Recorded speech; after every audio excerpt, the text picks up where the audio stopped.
Okay, we're all ready. Thank you. Good evening. My name is Chantel Wright, and I am Chair of the DC Public Charter School Board. Thank you for joining us tonight for the first of two board meetings this month.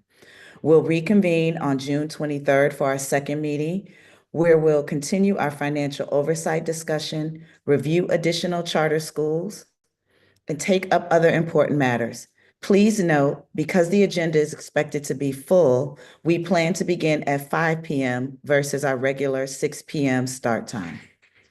I would like to welcome my fellow board members and colleagues, Vice Chair Jim Salmon, Treasurer Carissa Stanley Beatty, Secretary Shakura Adamafanian, Board Member Dwight Davis, and Board Member Leah Cruzy. I'm sorry, board members, I know who you are. I apologize. Public charter schools have been an important part of Washington, D.C.'s education landscape for nearly 30 years. At the heart of this model is a long-standing agreement. In exchange for direct accountability, each public charter school is given autonomy, the autonomy to hire the right staff, design programs tailored to students' needs, and spend public dollars responsibly, all in service of academic success and strong outcomes for students. I deeply believe in that agreement. Over the past 3 months, this board has taken part in a thoughtful review of the charter schools, essentially the operating contracts of 12 of our schools so far out of the 20 total that are set to review. We have two more charter reviews on the agenda this evening and will conclude this year's cycle at our next meeting. The board has made some tough decisions during this year's cycle. We've placed rigorous conditions on some schools where we believe improvement is urgently needed, and we've celebrated the strong performance and growth of others. Both actions reflect the seriousness with which we take our role and the belief that all students deserve access to quality educational opportunities. We know this process isn't always easy, being under review, answering hard questions, and holding ourselves accountable. But we also know how important it is. As a school leader and founder, I appreciate the clarity, consistency, and partnership that the board brings to this work. We all share the same goal, to do right by our students. Thank you again for joining us this evening. And now I'll turn it over to our Executive Director, Dr. Walker Davis. Thank you, Chair Wright. Good evening, and thank you all for joining us tonight. I want to acknowledge the leadership and commitment of the school leaders here with us this evening and across the charter sector. As we near the end of the school year, I know this is an incredibly busy and often intense time for your teams. From graduations and summer planning to finish strong academically, you're doing the hard work of closing out the year while already laying the groundwork for the next school year. So thank you for everything that you're doing to support your students, staff, and families. Last Friday, I had the opportunity to testify before the DC Council about the public charter school sector. In my testimony, I expressed my sincere gratitude to Mayor Bowser and members of the council for their continued support of public education, even in the face of tough budget choices. I applauded the mayor for once again proposing an increase to the Uniform per Student Funding Formula, or UPSFF, and the council for standing strong with public charter schools, which serve nearly half of all public school students in the district. This investment matters. Any cut to school funding has a direct impact, not only on programming, but on the people who rely on those resources: students, educators, leadership teams. I also stressed that each public charter school carries the responsibility of running its own school district, maintaining safe facilities, recruiting and developing staff, delivering instruction, and meeting the needs of all students, including multilingual learners, students with disabilities, adult learners, and other specialized supports. We also know that our role as the authorizer is more than oversight. It's about partnership, and that means showing up with clarity and consistency when things are going well and when they're not. I'm reminded of the importance of trust, transparency, and timely communication. We are committed to supporting school leaders through both celebration and crisis, with the goal of ensuring every student is learning in a safe and supportive and quality environment. Today's agenda reflects our shared priorities: Again, I want to thank school leaders and this board for again showing up with leadership and partnership. And with that, I'll turn it back to you, Chair Wright. Thank you, Dr. Walker Davis. At the beginning of every board meeting, the DC Public Charter School Board hears public testimony related to items on the agenda and listens to testimony for topics not related to any agenda items. Each speaker will have 2 minutes to speak. If you need to make a few additional points, please email your testimony for us to read at public.comment@dcpcsb.org. Public officials who sign up to testify will be allowed to speak for up to 5 minutes. The hand-raising feature has been disabled. As a reminder, all written public comment is available to the public on our website.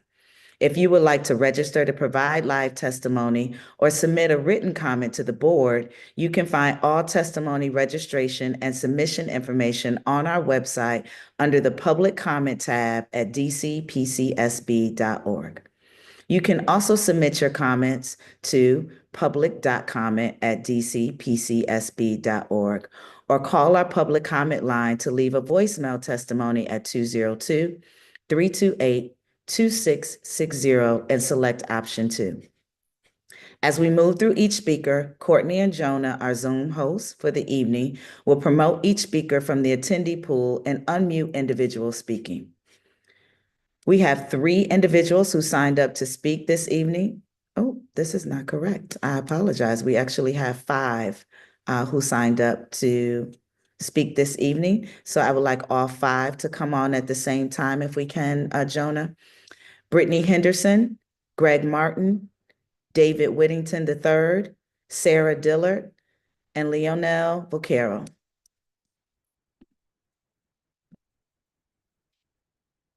Welcome. Do I see Brittany? Okay, I see Brittany. Welcome, Brittany. Thank you for being here. You can go ahead. Oh, okay. All right. Hi, my name is Brittany Henderson. I'm a literacy specialist at Capital City Public Charter School, and I've been a part of the community since 2013. I am here today to advocate for the renewal of Capital City's charter because I started my career at Capital City. There were 2 profound moments in my life that have called me to serve young children in DC, and Capital City is one of them. Capital City taught me how to be a teacher that could make a difference. Capital City taught me how to view students as change makers and critical thinkers and not vessels to be filled. Capital City taught me how everything about the world and a child's life is interconnected, that in conjunction with academic standards, mutual respect, understanding developmental stages, understanding how the brain learns and responds to outside variables, and how creating brave spaces that foster an environment where differing ways of expressing ideas and emotions are honored are what makes for strong instruction and transformative leaders. After learning how to be a teacher at Capital City, I went on to work at a few other schools in DC, both public and charter, before returning back in 2019 as a literacy specialist. I came back because it was the only school I've worked at that has actively engaged in discussions and training around equity and anti-racism, discussed the neuroscience behind behavior, and that continuously grapples with how to give our students the best education possible. Capital City has been a place where my voice and opinion are valued and respected. Capital City is just special, and you can feel that as soon as you walk into the building. Researchers at Stanford University Center for Research on Education found that charter schools produce superior student outcome than their public school counterparts, especially when it comes to Black and Latino students. Capital City has and can be one of those charter schools. The past few years have gave us challenges of all kinds, including teacher turnover, shifts in leadership, and necessary shifts in instruction, data, and curriculum.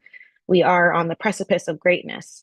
And to deny this renewal will to be deny a pathway to success for our students and to diminish the educational choices available to our families. I urge you to recognize Capital City's significant contributions and to grant our charter renewal, allowing us to continue our vital work for years to come. Thank you. Thank you, Brittany. Appreciate your testimony. And you have no easy job in front of you as a literacy specialist. So thank you for the work that you do and choosing to do it at Capital City. So much appreciated. All right, next we have Greg Martin. I see you there, Greg. Good evening. Welcome. Good evening. Good evening, board members. My name is Greg Martin, and I'm the high school music teacher at Capital City Public Charter School. I've stayed at Capital City for over 16 years for several reasons. Our school's inclusion of the arts, the student-centered approach to teaching, which is fundamental to our school's mission, and because of the positive community that I am proud to be a part of.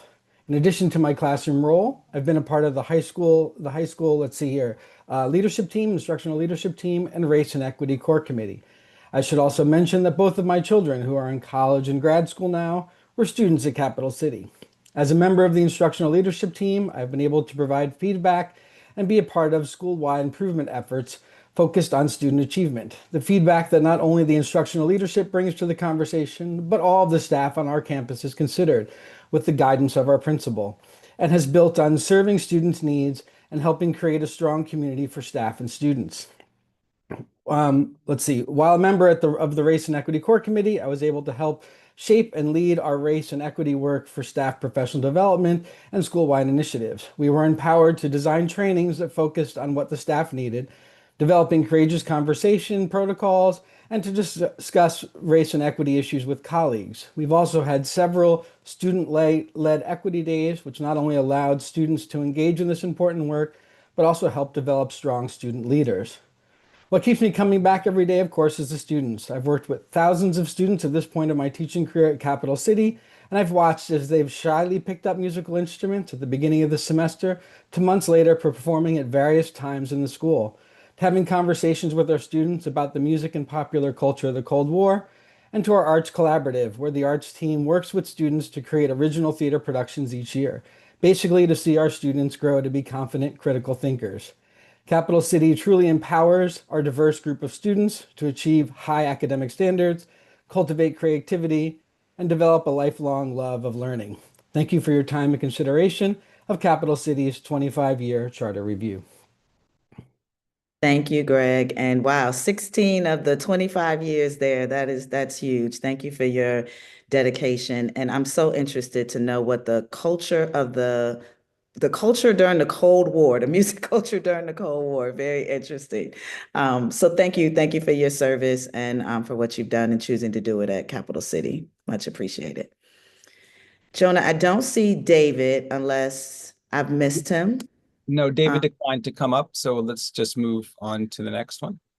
okay. All right, Sarah, I see you on here. Welcome, Sarah. Hi, and I'm on the board at Capital City, and I'm also here to sing the praises of the school that I think does so much for this community and nationally for the EL community of schools that it's a part of. And in my work, I've gotten to kind of visit dozens of schools all over the country. I've worked with students from 100 countries around the world. And so kind of I have a really broad aperture to think about what's happening at Capital City. And I absolutely love what Lena, who's the head of school, and her team are doing to kind of like really shore up academic foundations. But what I want to speak to is something that I think about when I walk into a school. When I walk into a school, I'm thinking about, is what I see here just the test scores? Is it less than the test scores, or is it more than the test scores? And what made me immediately want to be part of the Capital City community the first time I came into the building is that there is so much more happening there that I think Brittany and Greg spoke to so well, whether it's kind of the student culture and just people are friendly in the hallways. Kids don't have their phones out during class. The first time I went into an art class, even young kids were getting used to the idea of iterating on a piece of art, doing multiple versions of it, giving each other feedback, and doing it in a very nonchalant way. If you've ever worked with kids and feedback, they can be very touchy about getting feedback from each other and not have that practice developed. But at Capital City, that's a normal part of the culture. And something else that I think is really normalized at Capital City is being able to interact with adults. It is part of every single board meeting to have a mission moment at the beginning and to have students come and present. And the students are not kind of like doing it for the first time and nervous. They're like nonplussed interacting with adults, and they're able to do it as if they are adults because of all of the authentic work experiences and practice they have at Capital City. And so as you think about the 25-year renewal, which is such a landmark and opportunity for the city, I really hope that kind of in thinking about Capital City, you think about all of the things it creates for the community and in its community, both here in DC and nationally, because it's the type of school that I want to see more of, where there's more than what meets the eye just on a piece of paper. Thank you. Thank you, Sarah, and thank you for serving on the board. That also is no easy feat, and I appreciate hearing from the public and sharing the great things that are happening at schools outside of, like you said, just the kind of classroom and test scores. So thank you for sharing those illustrations with us. Much appreciated. I see David is on. David, Yes, you want to? ma'am. Sorry, Hi. what were you saying? No, I was just saying, if you want to come off mute, you can go ahead and get started. We'd love to see you if you want to come off video, but if not, it's fine. We can hear you. Oh, sorry, my camera isn't working. Is that okay? That is more than fine. We can still hear you. Okay. So my name is David Whittington, and I'm an up-and-coming sophomore at Morehouse College. But before I was embarking on my journey, I was a profound student at Capital City for 9 years. Capital City wasn't just a school, it was a foundation.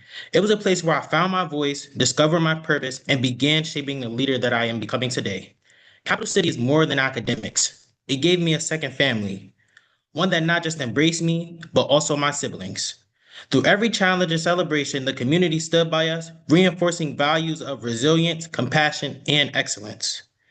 The experience and support I received there continue to influence my path at Morehouse, fueling my commitment to leadership, service, and legacy building. That's it. Thank you. That is more than enough, Morehouse man. And as a mother of a Morehouse man graduate, I appreciate hearing that that's where you are and that's what you're doing. Thank you for coming on and sharing about your experience at Cap City. And we expect you to continue to do great things. So good luck on your sophomore year. Thank you, ma'am. Ma'am, wow, David, you just dated me right there with that ma'am. But on that note, we'll move forward. Leonel Vaquero, are you there? Hello, yeah, I'm here. Hi, am I saying your name correctly? Yeah. Okay. Well, welcome. Hello. Good evening. My name is Leonel Presbacero. I'm currently in the 7th grade and I is expected to graduate in 2030. I've been at Capital City for almost 10 years now, starting in pre-K 3. I currently serve as a student ambassador and on the EL Education Student Advisory Council. I learned about this opportunity through Capital City, and I'm the third Capital City student to be on the council. Capital City has been almost a stepping stone for me. Ever since I was in pre-K 3, Capital City has done wonders for me. Capital City has given me the opportunity to succeed and learn, not just in general, but in a way that is helpful and understanding. I would also say that is true for my peers and alums. I would say that I've been a part of the Capital City culture. For example, Capital City has a wide variety of after school extracurricular and activities. Some examples would be the arts, sports, public speaking, and some real world skills. I have been involved in many Capital City clubs. I feel like every after school club was a learning experience like no other. It made stronger bonds and connections between my peers and friends, and we would always learn something new. For example, when I was in debate last year or 2 or 3 years ago, I was in the DC Scores team as well. Also, I did a musical 2 3 years ago, and I won't forget tennis either, trained by the JTCC or Junior Tennis Champion Center. You represent Capital City. It's amazing to know that your school is extremely prestigious as well in winning awards and championships. Recently, Capital City's soccer and basketball teams just won 2 championships. That's incredible. These clubs give you opportunities to strive for even more, which is why these extracurricular activities are so amazing. An example is my brother. My brother is currently a United States Marine, and he graduated from Capital City in the class of 2022. He has also had nearly the same experiences opportunities as me. He has said that Capital City has led him to a much better life than what he originally expected.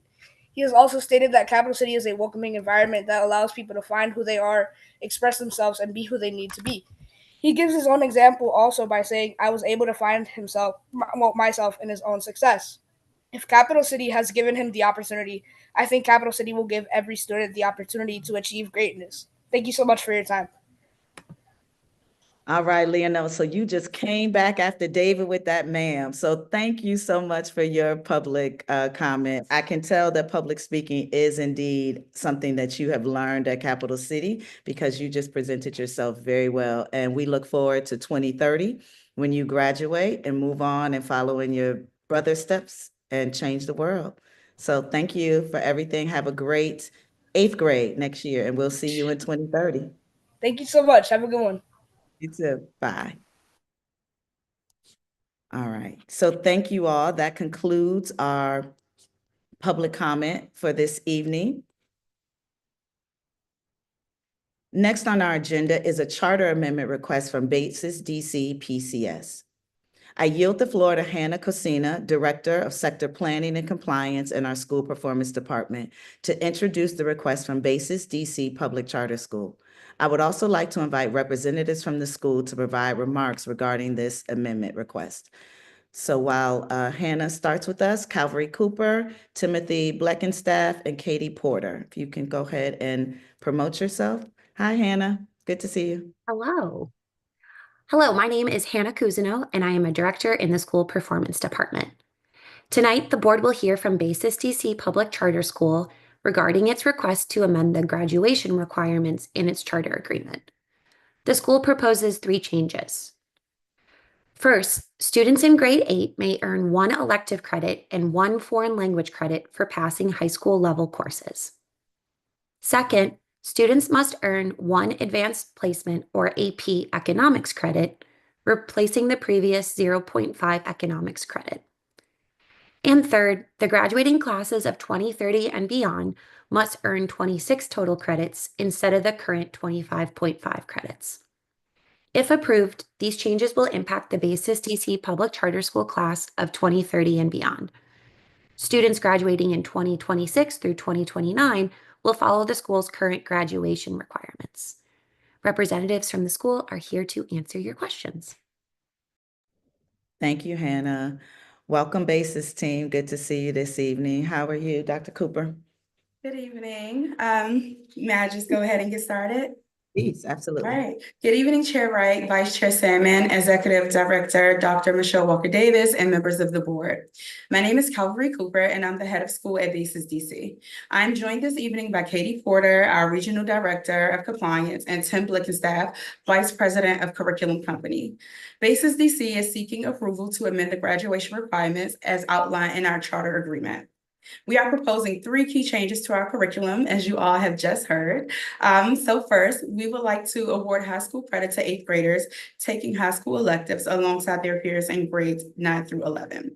Second, 8th graders will now receive 1 full high school credit in foreign language, which is a change from our current model where we are awarding credits for foreign language in 9th grade and above. Third, we are updating our economics curriculum. 8th graders will no longer be required to take half credit economics course, and instead will take a complete AP economics course during their 11th grade year for 1 full credit. As a result of these curriculum changes, the total number of credits required for graduation will increase from 25.5 to 26 credits, beginning with the class of 2030. For students in classes of 26 to 29, the current requirement of 25.5 credits will remain the same. We are happy to answer any questions you all may have for us. Thank you, Calvary.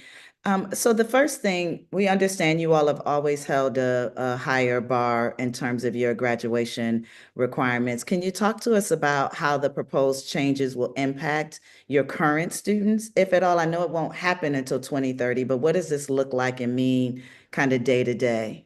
Yeah. Of course. So the only impact it's going to have with our rising 8th graders next year is actually a positive one. The school team and I have got together to figure out with this open space by removing the economics course, what would be best suited for our students. And so in collaboration with our students and our parents, we were able to offer an additional 50 minutes a week of ELA and math support for them. So instead of taking an economics course, now they get to focus on a support track in either ELA or math. And so that's the biggest change. And I think that that is a very positive one. And then what about students who might transition or transfer into Basis? So we are an open enrollment school for any student who may transfer in the 8th grade. For rising 8th grade next year, they would be able to choose a track. I would sit with those families and my registrar to make sure that they are choosing a track that better suits their needs as well. Okay. Any other questions from board members?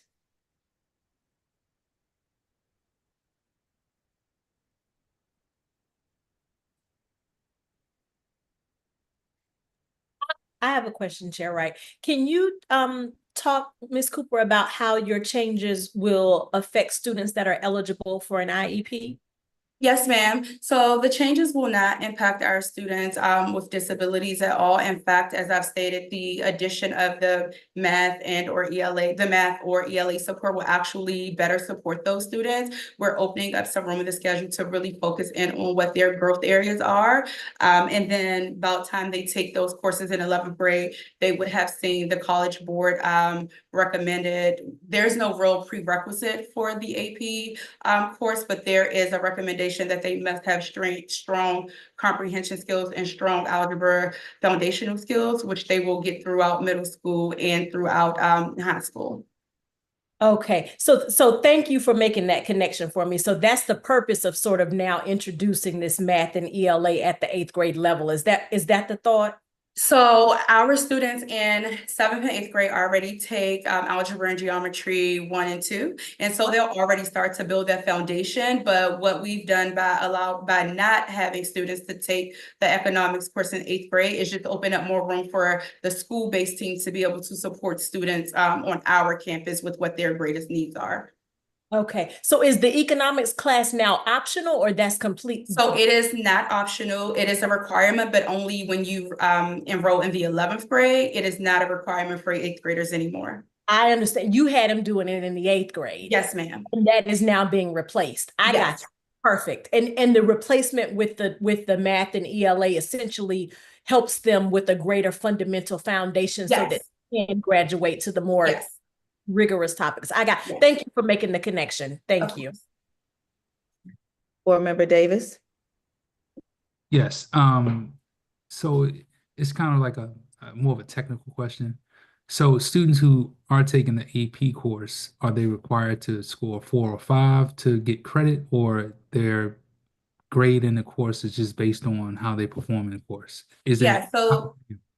Yes, sir. So there is no requirement for the AP exam right now. Students are the requirement is just that they enroll in the class and successfully complete the class. So their grade earned in the course will be what they deserve based off of their performance.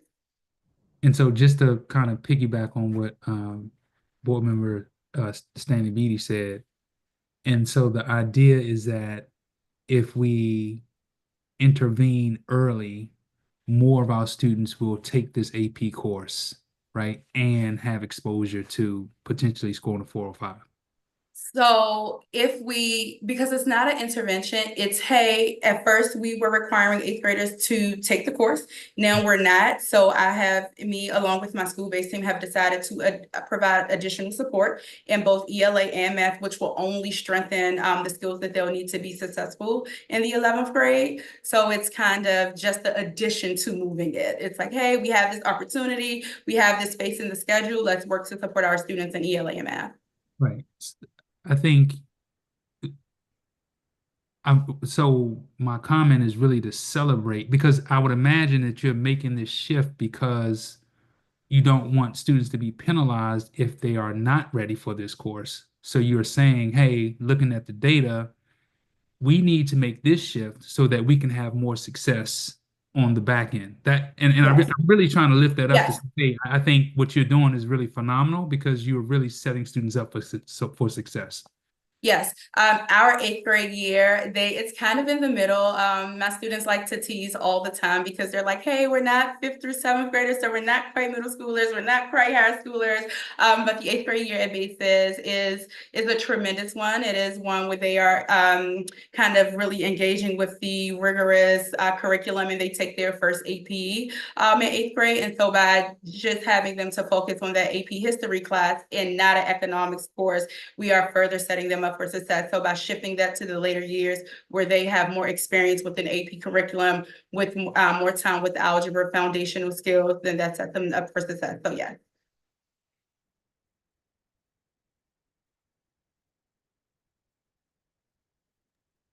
Okay, any other follow-up on that, Board Member Davis? Okay, all right, any other questions from members of the board? Okay, seeing none, thank you, Basis DC representatives, for joining us this evening. We will see you again next month when we make the official. I will see Carissa at graduation in a few days, so I am looking forward to seeing you at graduation on Friday. I will There be. you go. And Thank you. congratulations on advance for another year. And this was your first full year, right? As Yes, head of school? ma'am. Congratulations on Thank your you. first full year. Thank Congratulations. you. Also, Carissa, you get to celebrate with them. All right. All right. Have a great graduation. Thank you, Baby. Thank you, Hannah. All right, this concludes the public hearing portion of our meeting this evening. May I have a motion to approve tonight's agenda?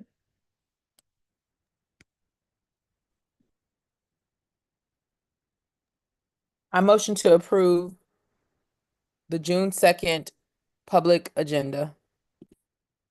Is there a second?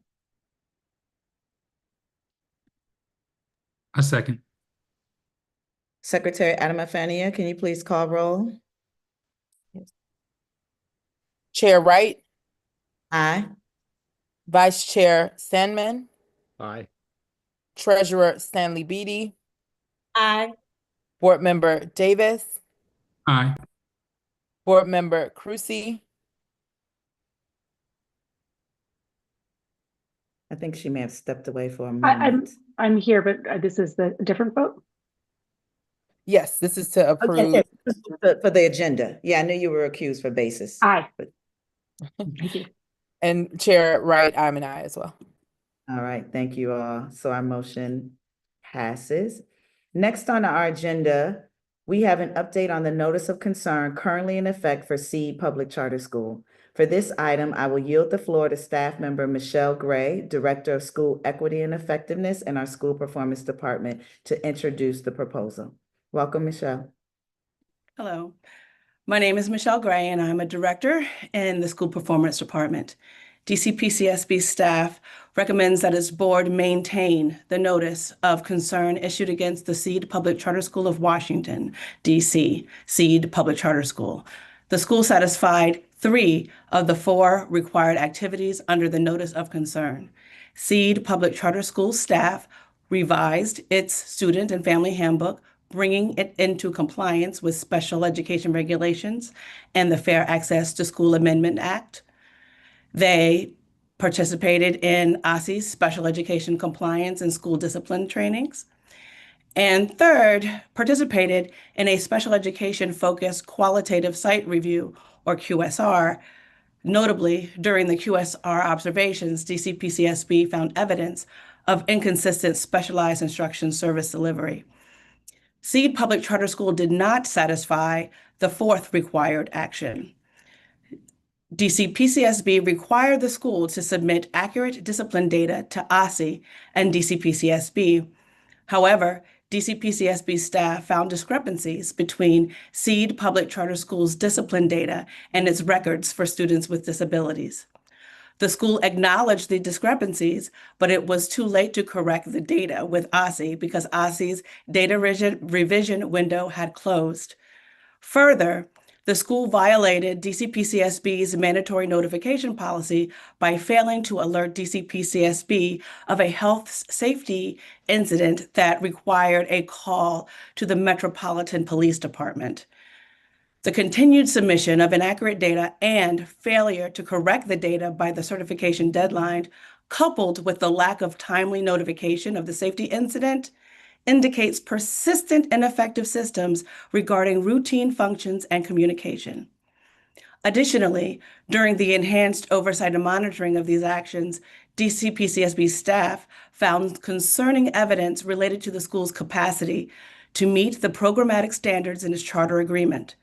Subsequently, as Executive Director Dr. Walker Davis shared during the May board meeting, DCPCSB staff will conduct an out-of-cycle charter review of Seed PCS, evaluating the school's progress towards meeting its goals and academic achievement expectations, compliance with its charter, and applicable federal and local laws and fiscal management.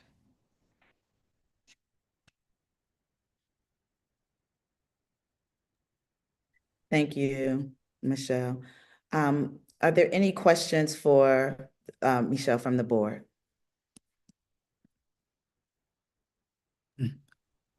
So good evening, Michelle. Can you tell us, just give us a brief summary of what you found as when you visited the school as it relates to the special education program?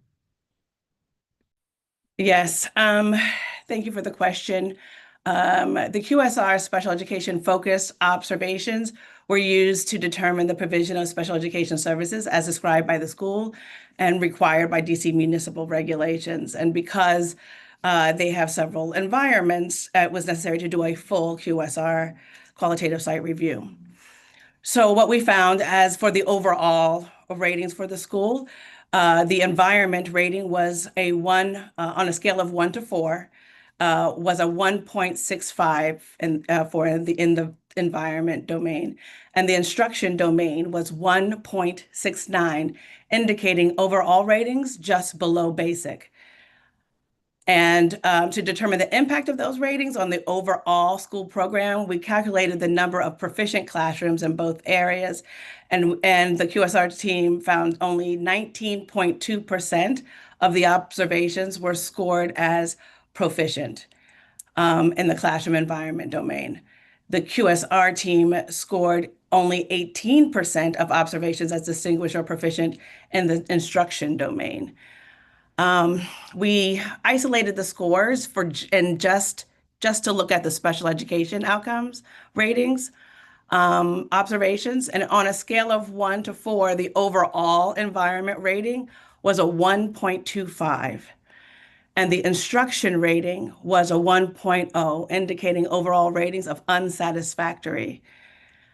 As part of the special education QSR, we compared what was in the report and the findings to what the school described as their special education program in the special education questionnaire. And we compared that with the actual observations in the program. And we found that through this comparison that the school implemented its special education with only partial fidelity.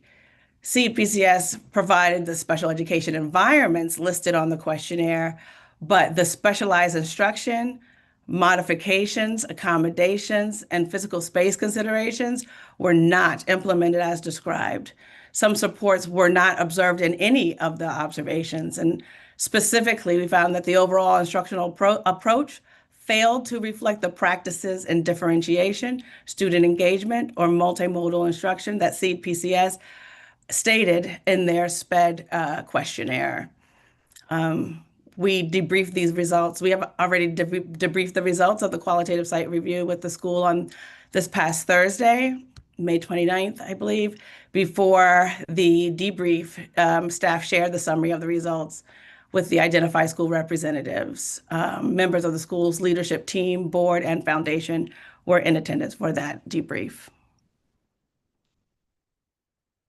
And Michelle, can you just remind us the percentage of students that receive services?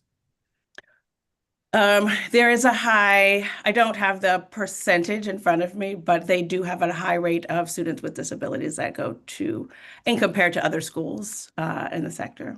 Thank you. All right, Vice Chairman Salmon. Michelle, thank you for your presentation. Can you remind me what the board's practice has been in the past about continuing notices of concern from one school year to the next? We typically, our practice, I'm Dr. Walker Davis. Our practice has in the past been to, when at all possible, lift the notice of concern by the end of the school year. So schools will start out with as a fresh start for the school year, but the concerns that we found and the monitoring of the notice of concerns showed that we should definitely continue to be concerned and look deeper into the school's capacity to meet their end of their charter agreement. Thank you. I support continuing the notice of concern in this situation.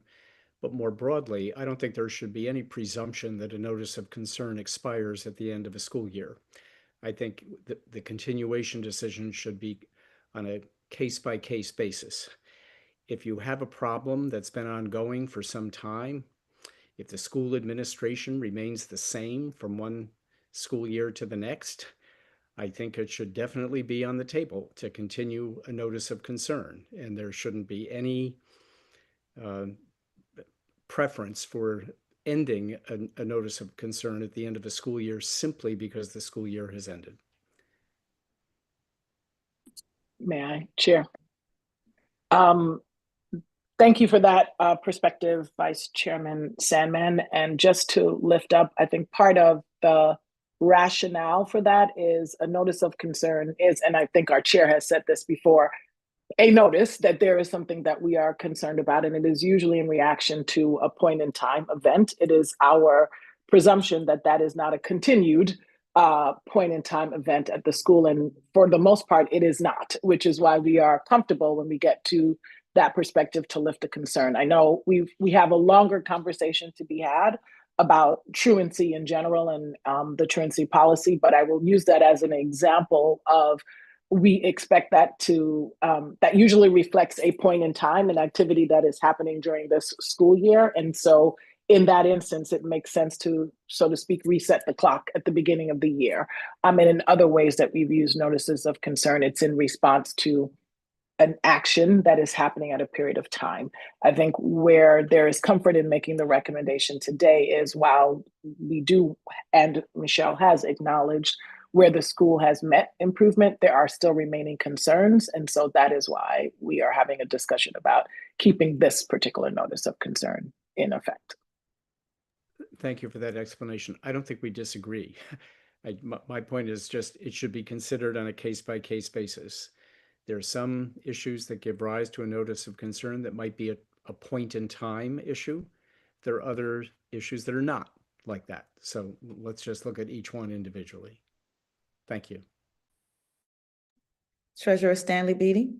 Yeah, thank you, Chair Wright. I appreciate Vice Chair Salmon's comments, and I actually agree with them. So thank you for elevating that. Michelle, I wanted to sort of give you an opportunity to talk about notices of concern in general, right? Because we have them for, one thing or the other. And like Dr. Walker Davis said, in some cases, they are memorializing something that has maybe happened in the past. It's a one-time event. In some cases, I would imagine that we may issue notices of concerns for things that are more systemic. So my question here is, in terms of this notice of concern, is there an elevated amount of review we're doing of this particular LEA? What does it look like while the notice of concern is in effect? And sort of what are the next steps as it relates to evaluating this LEA? Because of the activities that were included in the original notice of concern, we use enhanced monitoring and oversight activities to monitor those things. And through that monitoring and oversight of those activities that the school was engaged in and that DCPCSB staff were monitoring, we found systemic issues. And that informed what our next steps would be. Primarily, what we're in front of you discussing tonight is the maintaining of the notice of concern.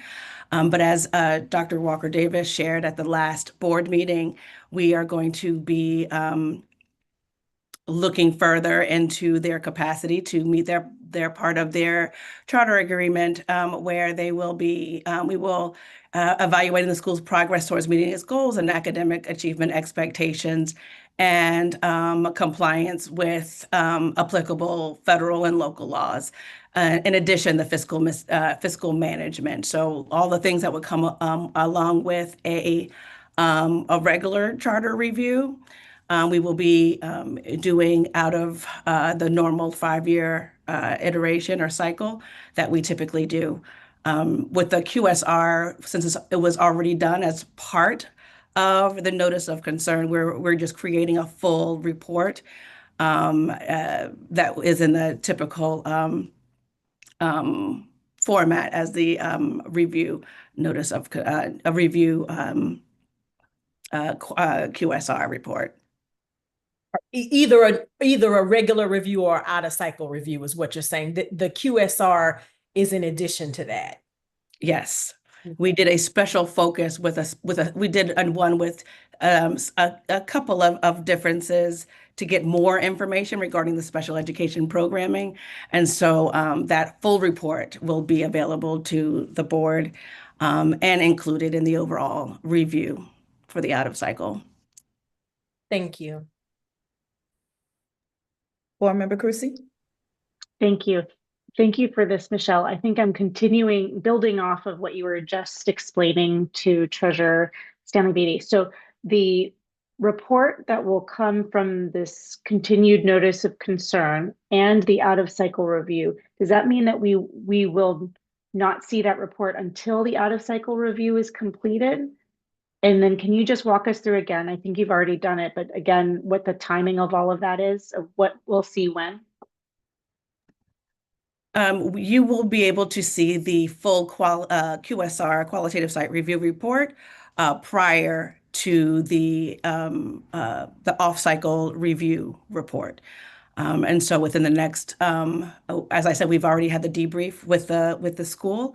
As soon as the report goes through leadership review, we will be able to share that full report with the school and to the board, but you all won't see the full review until the out of cycle review is completed, and I'll defer to Dr. Walker Davis when that will be ready. Yes, thank you. And a couple of things I wanted to respond to Board Member Cruzy is the notice of concern. There won't be a report written about that. Likely we will come back and do a report like this in terms of the status of the school meeting the concerns outlined in that. But I will say that the off-cycle review is taking precedent now because it is going to be a lot more comprehensive, and it will include any of our engagement and findings around the school. We are starting the review now, but you will not see the results of that review until the beginning of the school year in the fall, because we are not only using the data that we have, but also the next round of data that we're going to get on some of the items that would typically be in an off-cycle review. So we are engaging in it now, but you will not see the full report of that until we are complete with that, and that will happen at the toward the beginning of the school year in early fall. I will have a more precise date in the next couple of weeks, but that's what you can expect. Okay, thank you for that. Okay, any other questions for Michelle before we move on? Actually, I do have one more follow-up question. Please. Right, when we met our last board meeting, there were ongoing investigations that are under the jurisdiction of other bodies. When findings come from that, how does that information inform the out-of-cycle review? Thank you for that question. If they are not actions that require immediate action on our part, they will be a part of the analysis of the school and the school's performance. If there are actions that do require immediate action on our part, we do have the ability to do that, which is whatever is under our authority right now to respond to huge concerns that a school has.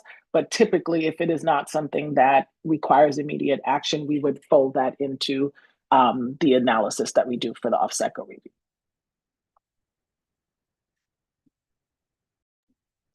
Okay. So again, thank you, Michelle. Colleagues, I will now entertain a motion on whether or not to lift the notice of concern for Seed PCS. I move to maintain the notice of concern for Seed Public Charter School. Second.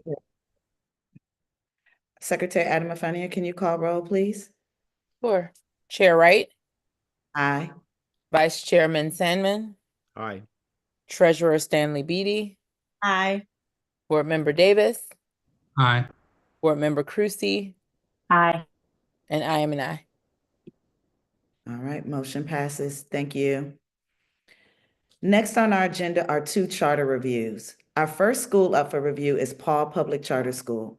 I will now yield the floor to Gina Lucchese, Manager, School Quality and Accountability in our School Performance Department, to introduce the proposal and recommendation.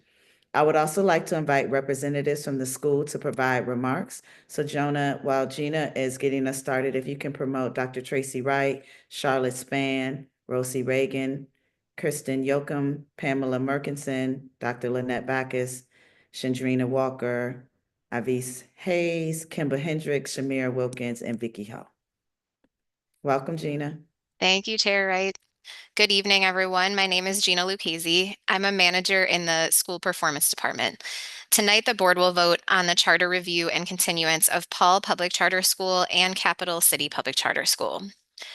The following charter review standard applies to each school. The School Reform Act stipulates that DC-PCSB shall review a school's charter at least once every 5 years. As part of this review, DC-PCSB must determine whether the school failed to meet the goals and student academic achievement expectations set forth in its charter, and whether the school committed a material violation of applicable law or of the conditions, terms, standards, or procedures set forth in its charter, including violations relating to the education of children with disabilities. If DC-PCSB determines that a school has not met its goals or has committed a material violation of law or of its charter, the board may, at its discretion, revoke the school's charter or grant the school a conditional continuance. Additionally, there is a fiscal component to the charter review. Per the School Reform Act, the board is required to revoke a school's charter if it determines that the school has engaged in a pattern of non-adherence to generally accepted accounting principles, has engaged in a pattern of fiscal mismanagement, or is no longer economically viable. Each school under review tonight adopted the Performance Management Framework, or PMF, as its charter goals. Given the disruption in schooling and data collection during the COVID-19 pandemic and DC-PCSB's development of the Aspire system, DC-PCSB ceased producing the PMF after school year 2018-19 and did not assess goal attainment for school years 2019-20, 2020-21, or 2021-22. Consequently, for this review period, DC-PCSB staff assessed each school's charter goals performance using school years 22-23 and 23-24 goal attainment pathways as outlined in DC-PCSB's charter goals policy. Paul Public Charter School is up for its 25-year review. The school educates 767 students in grades 5 through 12 at 2 campuses located in Ward 4. DC-PCSB assessed Paul Public Charter School's charter goals performance during the review period using school years 22-23 and 23-24 goal attainment pathways as outlined in the charter goals policy. Paul Public Charter School met its charter goals in school years 22-23 and 23-24. I will summarize each campus's goal attainment. The middle school campus fully met the transitional goals pathway in school year 22-23 by exceeding state performance on 3 of 4 transitional goals measures and improving performance from the prior year on the remaining measure. The middle school campus fully met the growth pathway in school year 23-24 by exceeding a median growth percentile of 50 in both reading and math on the state assessment. The high school campus fully met the growth pathway in school year 22-23 by improving performance from the prior school year in both reading and math on its nationally normed growth assessment, Northwest Evaluation Association Measures of Academic Progress, or NWEA MAP. The high school campus fully met the transitional goals pathway in school year 23-24 by meeting or exceeding state or sector performance on 10 of 13 transitional goals measures and improving performance from the prior year on the remaining 3 measures.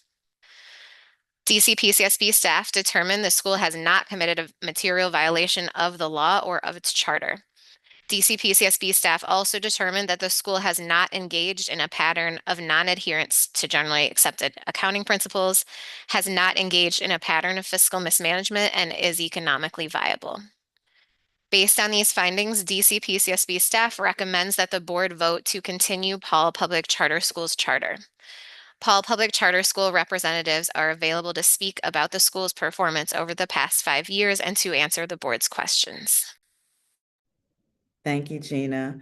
Welcome, Paul team, and congratulations for getting to your 25-year review. That is not an easy feat. So congratulations. I know it's been an uphill battle. It is good to see you all and have you here this evening. So welcome, Dr. Wright. Would you like to, Dr. White, not Wright, Dr. White, would you like to introduce your team, and then I'll turn it over to you.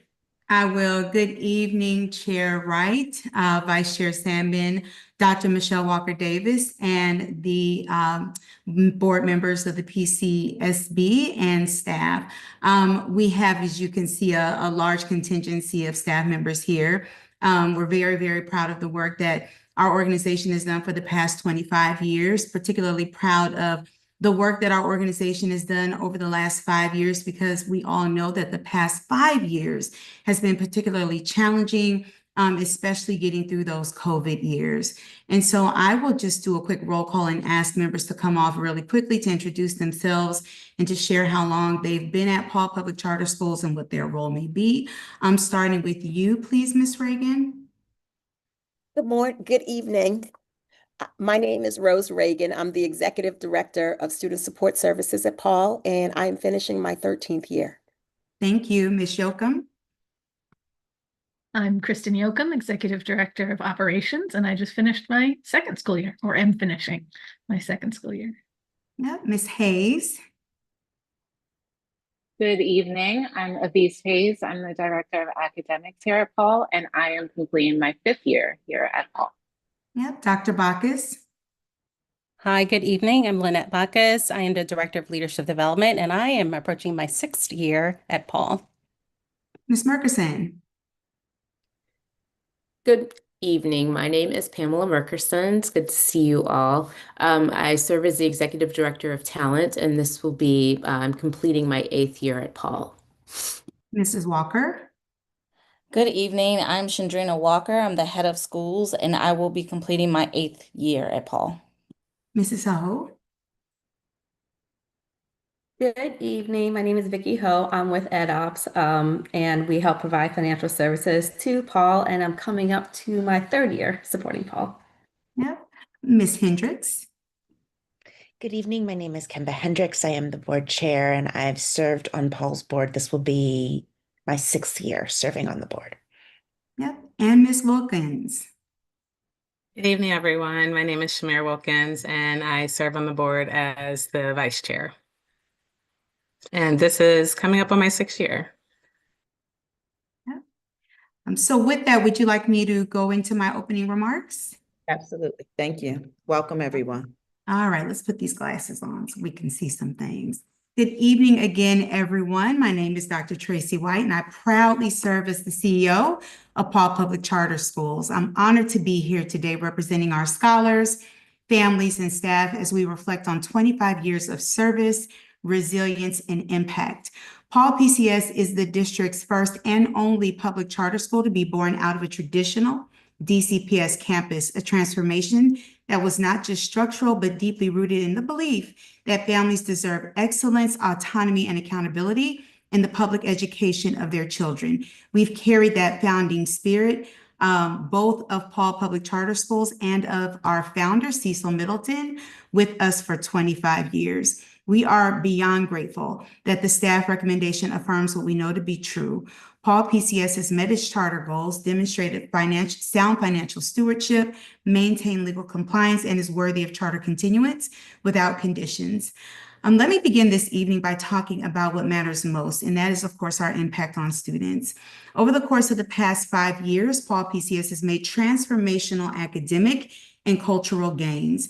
Our high school has achieved 100% college acceptance for the past 2 years and exceeds the city's 4-year graduation rate by 16 percentage points. In school year 23, we saw nearly a 14-point jump in the ELA proficiency of our high schoolers and now sit within 2 points of the state average.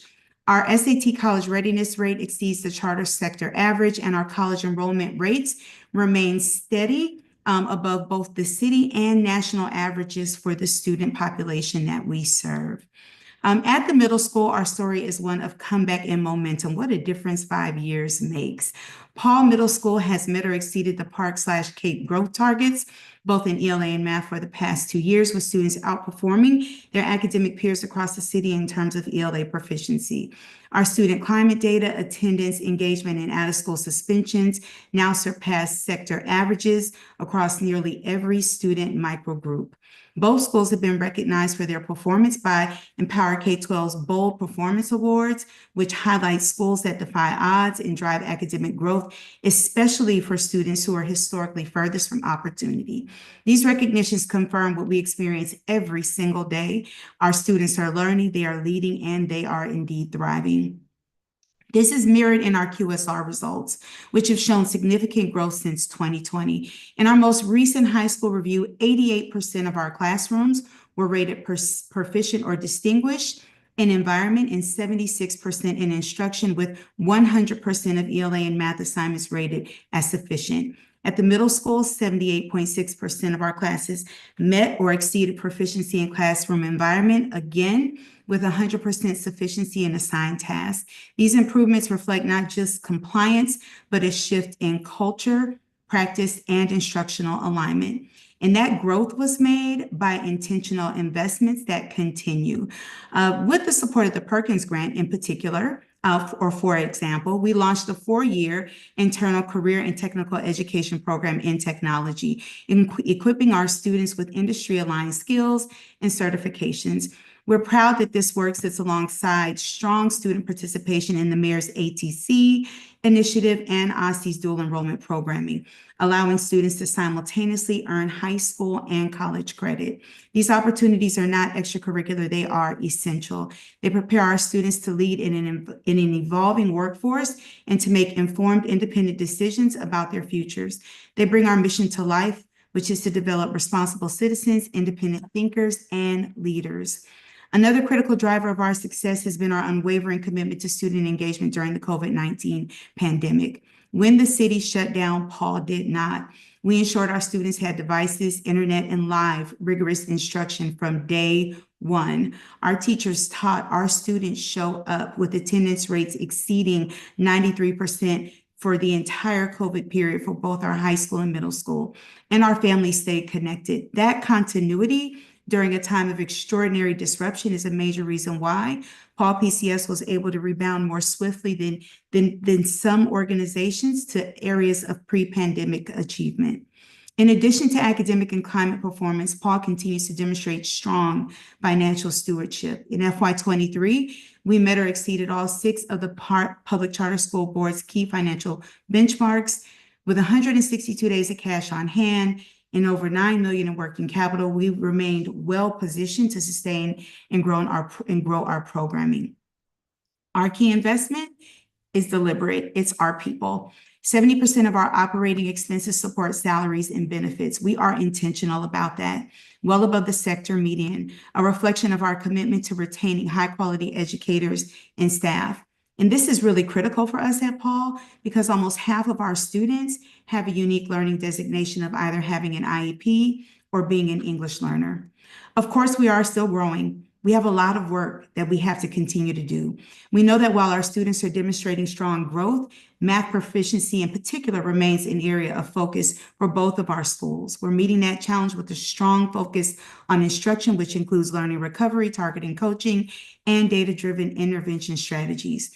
We also remain sharply, and I mean sharply, focused on accelerating progress with unique learning needs, including our students with disabilities, English learners, and those designated at risk.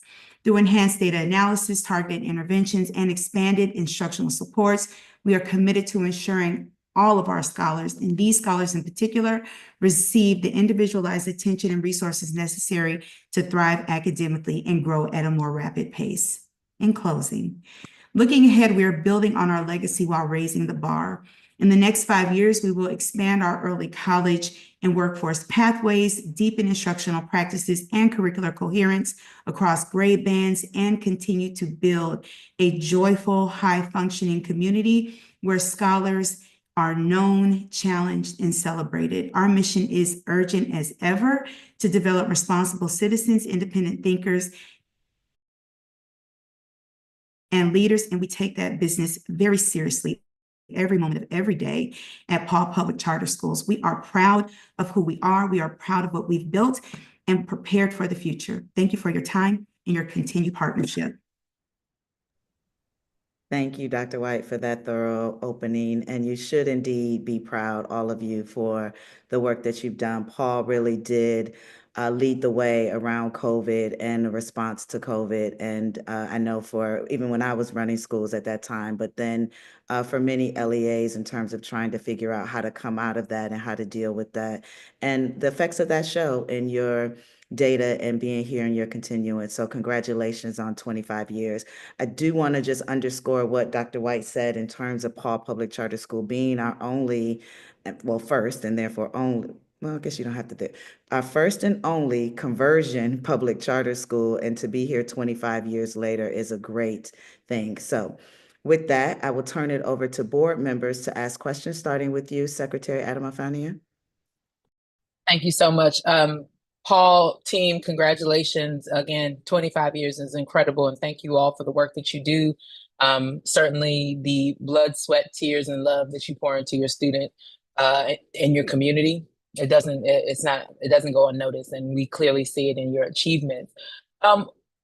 Your school exhibits lower out-of-school suspension rates and higher in-seat attendance rates for all students, especially your at-risk emerging multilingual learners and your students with disability. Can you share a little bit more about the strategies that you all are using to support student behavior and attendance? I'm going to ask Ms. Reagan to talk a little bit about that, in particular, some of the internal supports that we have to include the composition of our team. And then I'll punt to Ms. Walker, who's our head of schools, who can talk a little bit more in particular about some of the initiatives that include very closely watching our data to make sure that we maintain high rates of attendance. Good evening again. We have at Paul definitely prioritized student support to ensure that our scholars are getting what they need. And it starts with the configuration of our culture team. We have a 10-person culture team across both of our schools because we believe that strong culture leads to strong academics. And so we have tailored support through our culture leaders, through our student support team, which consists of social workers, school counselors, psychologists, to ensure that every scholar is getting what they need. We are constantly analyzing data to celebrate the wins of our scholars, but also to intensify support of our scholars.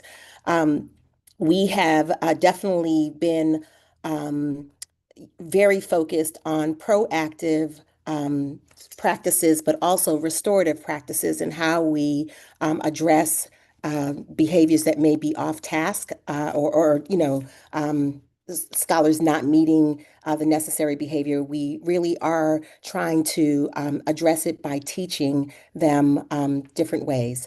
In addition to that, for attendance, we have a pretty robust attendance action plan that we have in place to ensure that our scholars are in school daily and on time. We have assigned case managers, attendance case managers, and that consists of school leaders, staff members, teachers, across our organization that are intensifying services to scholars who we predict may be off task for attendance and ensuring that we're working with their families and them to get to school every day and on time. Yep, and I'm going to ask Ms. Walker, our head of schools, to talk a little bit more about, in particular, some of the attendance pieces, because this is a major initiative for us, has been for a number of years, and is one that we continue to push ourselves internally to make sure that we're improving in this area. Ms. Walker? Yes, to add with Ms. Reagan, we are very proactive in regards to our attendance. So even when the school year ends, we've already began the process of thinking what are the strategies we need to use for attendance for the upcoming year to make sure we do not have high chronic absenteeism, and we continue with our high ISA rates. That includes from network on down, everyone knowing the attendance of both schools. We begin professional development with us just looking at where we were in regards to attendance and developing goals for the upcoming year, and then strategizing on how are we going to meet those goals.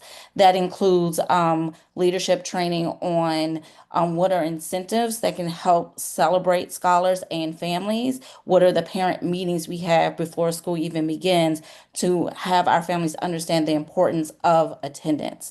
We then break it down to our grade level leads. Our grade level leads, they develop weekly, monthly, quarterly incentives to support and celebrate scholars who are meeting the goals for that week, for that month, and for that quarter.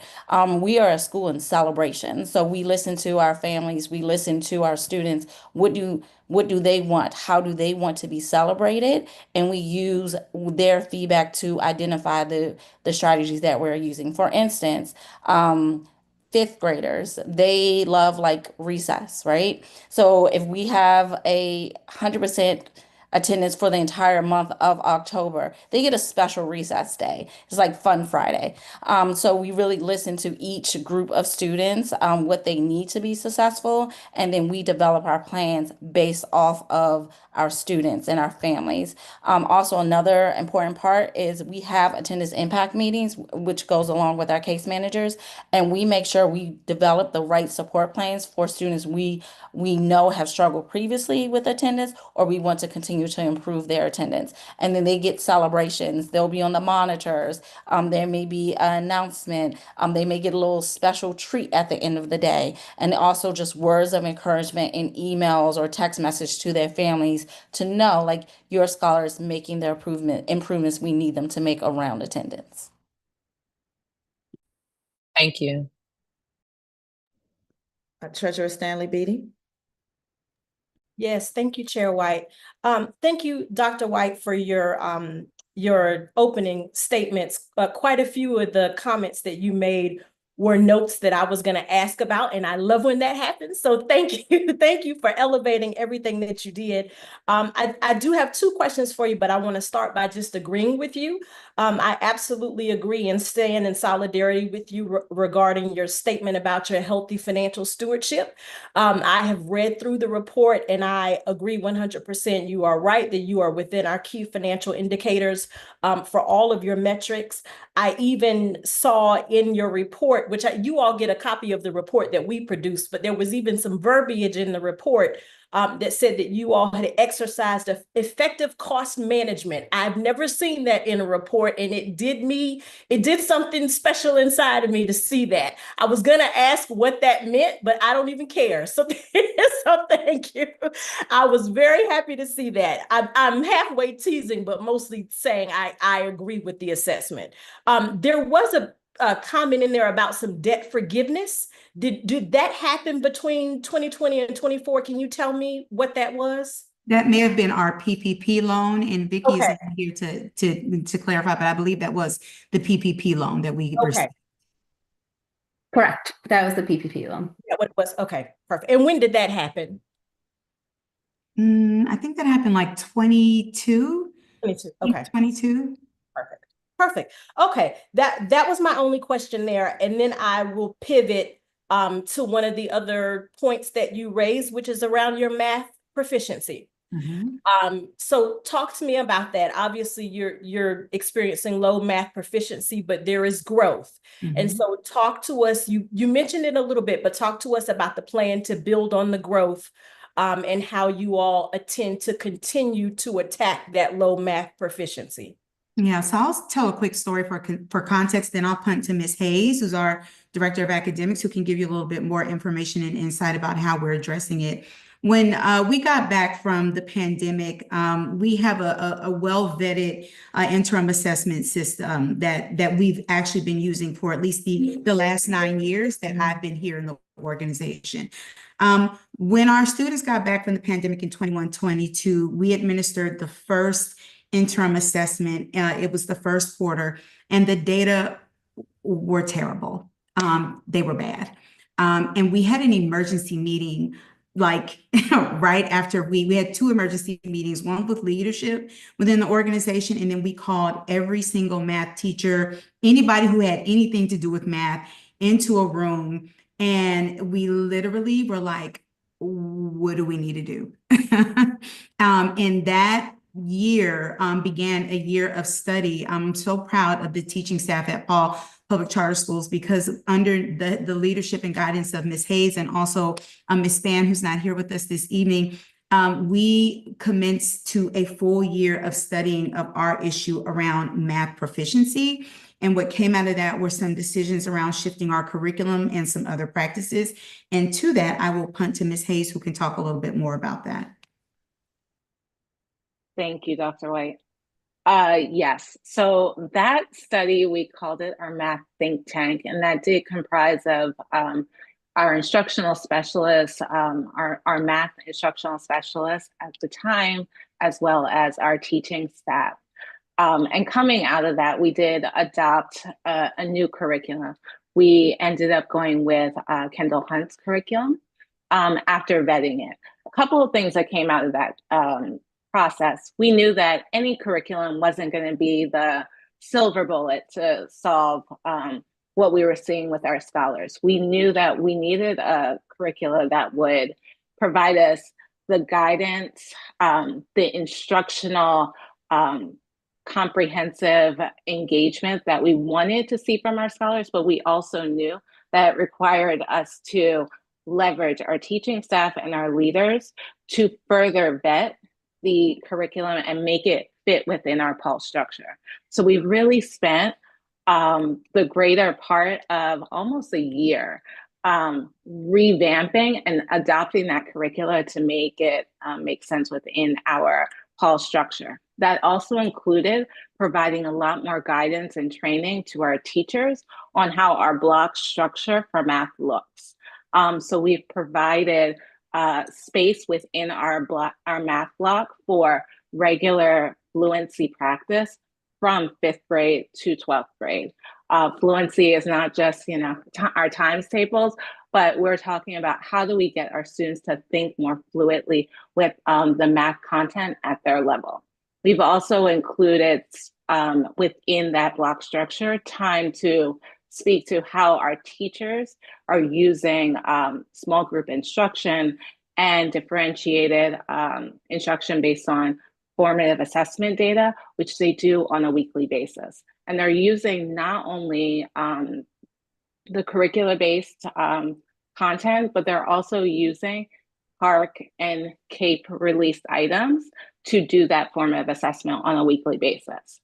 And then over the past 2 years, we've really expanded our learning recovery programming to better meet the needs of our scholars. A few years ago, we were using one particular curriculum, and through our feedback from our teachers, we recognized our students needed really micro skills to close the gap.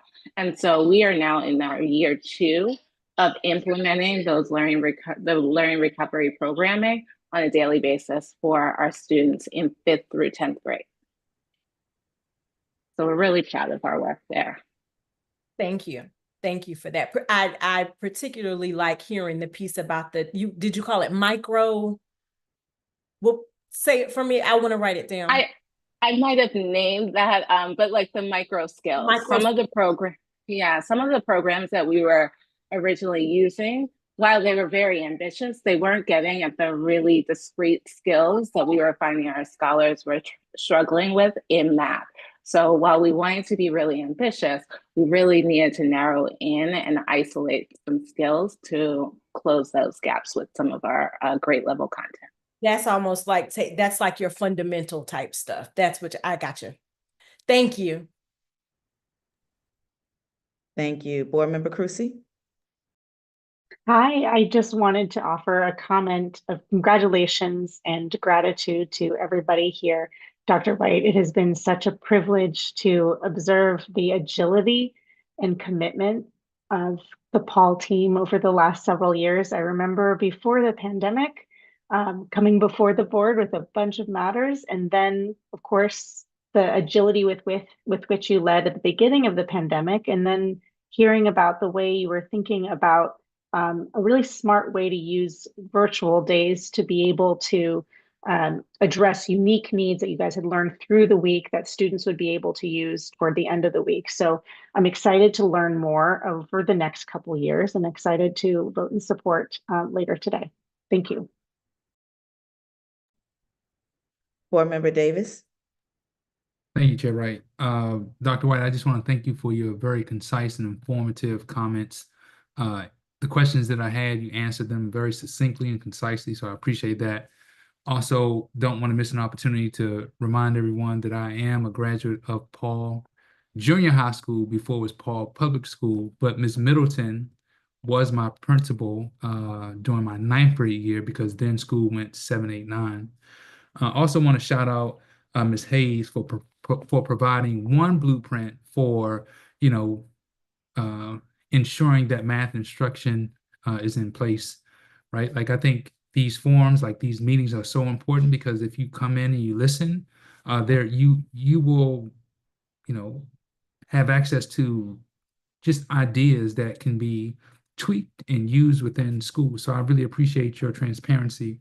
I did have one question, Chair Wright, and that is for the board, like for the board chair, how do you interact with Dr. White and the staff? Like, how does oversight go? Do you have committees?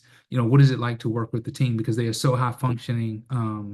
Yeah, that's my question. Thank you. Thank you for the question. We interact on multiple levels. There's, of course, the executive board where we have regular check-ins with the school leadership team, and that happens on a monthly basis. There are committees that also meet on a monthly basis. There's a communications committee, there's a school performance committee, there's a finance committee. I am missing one in governance, and then I'm missing one. Please forgive my heart. I wasn't ready for that one. But the committees meet regularly, and they report back to me, and then we report out to the full board. And so the executive committees monthly, the board meetings are monthly during the school year. I think there are some scheduled meetings where some scheduled months just due to the flow. We have at least a minimum of 8 meetings during the school year. In addition to that, the school administrative committee comes and they report to the board at regular intervals, at least quarterly. And then we also have regular readouts from one of the most frequent we have are like the readouts from the school performance committee where we regularly interact with the data. So while the school performance committee gets the monthly updates on where student data is, the board itself gets to share and disaggregate the map data and the different formatives and get a good understanding of where students are and when there are interventions needed. We have fairly robust and regular dialogue with the board. She's also a parent. Our, our baby goes to Paul. So that's always, so we also interact on that level as well, not just with myself or the leadership, but also the school leadership team because she's a parent. And I will say I changed just having interacted with Paul I was on the board prior to being a parent and seeing how they navigated the pandemic and understanding some challenges that I knew my child had that weren't being met at other schools. I chose to transition my child to Paul. Thank you for your service there, Kimba. It's good to see you chairing over there. Vice Chairman Salmon? I don't have any questions. I just want to say thank you for the outstanding presentation and congratulations. This is exactly the kind of report we love to receive when a school is up for renewal of its charter. I want to tell you I admire you, I respect you, I'm grateful for what you're doing. Thank you. Thank you. And it's good to see you also, Vice Chairman Salmon. What a difference 5 years makes. Yeah. Which is actually what I wanted to focus on, Dr. White, as I get ready to close us out. One of the things you all added 5th grade during this time, which I'm sure at this point, right, when you were thinking about it was not the plan, or the pandemic was not the plan to obviously throw you off. How has that been adding 5th grade? And I see Chandrina's response and smiles. How has that been? How has that impacted the middle school? What was that like adding that during these 5 years? Talk to us a little bit about the 5th grade addition. Yep. So I'll share a little bit about that, and I will actually ask Ms. Walker to talk a little bit about that as well. And then if it's okay, just the one last thing I would love to highlight and ask Dr. Bacchus to speak on is we're really, really proud of our own internal CTE program, which also kind of started during the pandemic and has now actually come to fruition. But the 5th grade programming, we started that process, to your point, Chair Wright, before the pandemic, and then the pandemic happened. And then we came back and we're like, okay, we need to pick up where we left off. And so I would just say from a very personal, selfish place, I was an elementary trained educator and school leader. And so I have a thing for the little people. So seeing those little people in the building does everyone's heart, all the children do everyone's heart good. Let me say that. So nobody, so the children don't come confront me tomorrow. We love all the kids, but the little ones, they're just so cute. And so with that, I'll just punt to Ms. Walker so she could talk a little bit more from a programmatic standpoint, what that has been like adding them to our organization. Yeah, so this is our second year of 5th grade. Before our first year, there was a lot of planning that occurred down to different curriculums, different novels we wanted students to interact with. Part of the math think tank we used to help with our math growth. That was a big discussion when we were planning for our 5th grade. How are we intentional with every single content area in the curriculum that we were using? From there, we also worked with culture to identify what is the brain of a 5th grader? What are the emotions of a 5th grader? How do we provide them the experience where they will want to remain at Paul? So before our first year, there was a lot of planning, reading, looking at different schedules on what will work, identifying the space for recess, and then putting all of that together and identifying the instructional specialist, the grade level lead, the principal that will really make this expansion powerful. I mean, I know a few people have been able to observe. Our 5th grade is probably my favorite class to go in. I can't say that because it is a special place where all the work we put in beforehand really has come to fruition. We have all of them as of the other day, they all plan to re-enroll. We've built a culture where they understand what it means to be a Paul Scholar, and they continue to maintain that for our first 2 years within our expansion. And I will say, one of the things that we learned actually by adding the 5th grade is, it has implications for some of our other programming. Our 5th grade class that came to us last year, if you backtrack them, these were students who missed like the 1st grade, a little bit of kindergarten, 1st grade, or some 1st and 2nd grade. And if you know anything about literacy instruction, grades K through 2 is where you learn to read, and then starting in grade 3, it transitions to reading to learn. And so these babies that came to us last year, a lot of them missed those years where they were supposed to be learning to read. And so very quickly we learned that we had to re-equip ourselves because we're middle school and high school. We had to purchase phonemic awareness programming and do intervention at a much deeper level. So that also helped us to start to think also differently about, as you are bringing in new classes of children, you have to always map them back to that period of time, not understanding what they received in terms of critical instruction, so that as an organization, we are best prepared to serve them regardless of what the skill deficiencies and or gaps, they may present with. In the 5th grade from last year really brought that home to us in a very real way. Yeah. And so if Dr. Bacchus can just, I'm sorry. Hold on one second, Dr. White. Yeah, so I just want to acknowledge, number one, Dr. White and Ms. Walker, y'all probably going to get it tomorrow because they're not babies. They are 5th graders. They are going to stand strong in this thing.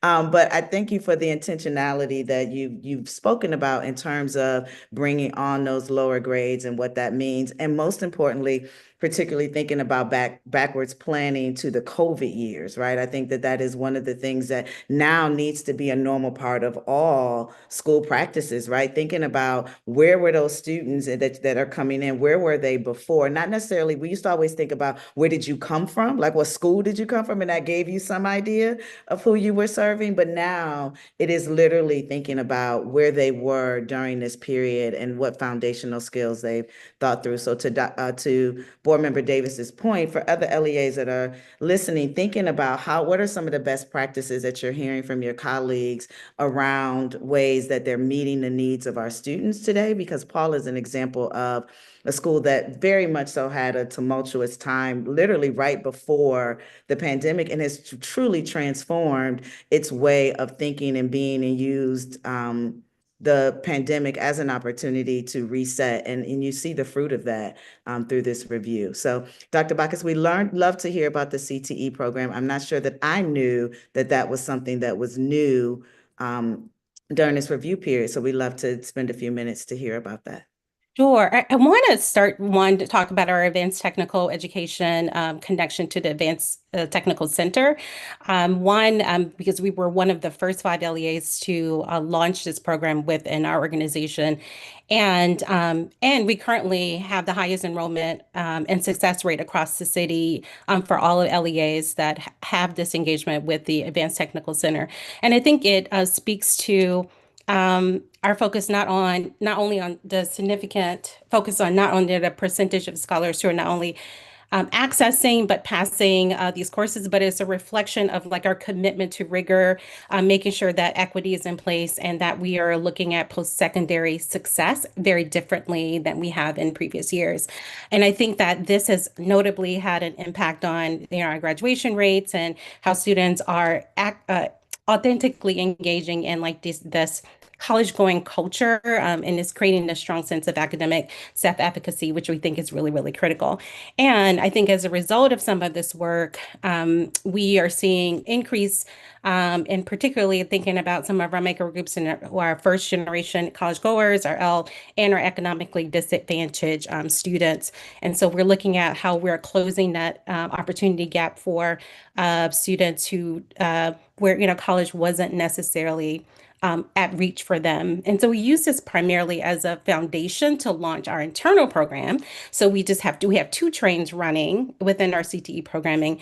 And this year we launched and under the umbrella of IT, computer science, we have about 36 ninth graders who are in our computer science course, and they will continue to matriculate over the next 4 years, earning a certification in year 3, and had the opportunity also to launch our Technology Student Association, where our students engage in our regional conference, and many of them a place. And we're looking at ninth graders who had first time engaging in creating projects and competing with some of the scholars across the city who have been in this game for 4 years. And they actually got placement, and so much so that 5 of our students will compete nationally in a few weeks at the TSA conference in Nashville, Tennessee. And so we're so incredibly excited about our students and their engagement, because really what's most important is that we're strengthening their connectivity to the core science and math courses and making sure that they're getting those STEM skills that are required for some of the programs that we would like to see them to engage in later.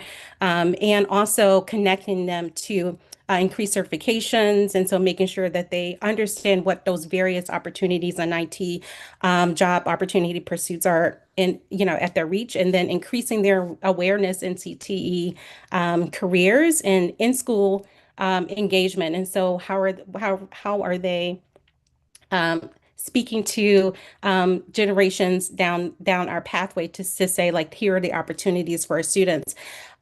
We've had the opportunities for some of our alum to come back from our ATC to speak to our ninth graders and then our eighth graders who actually have been in the top 2 seats in the graduation class for our Advanced Technical Center. And so they've graduated as valedictorian and salutatorian over the last 2 years. And so we're really incredibly proud of them. And so we're really excited about providing these expansive opportunities moving into year 2, where our first year students will now engage in the computer science principles and continue to build upon the foundations that we've set for them.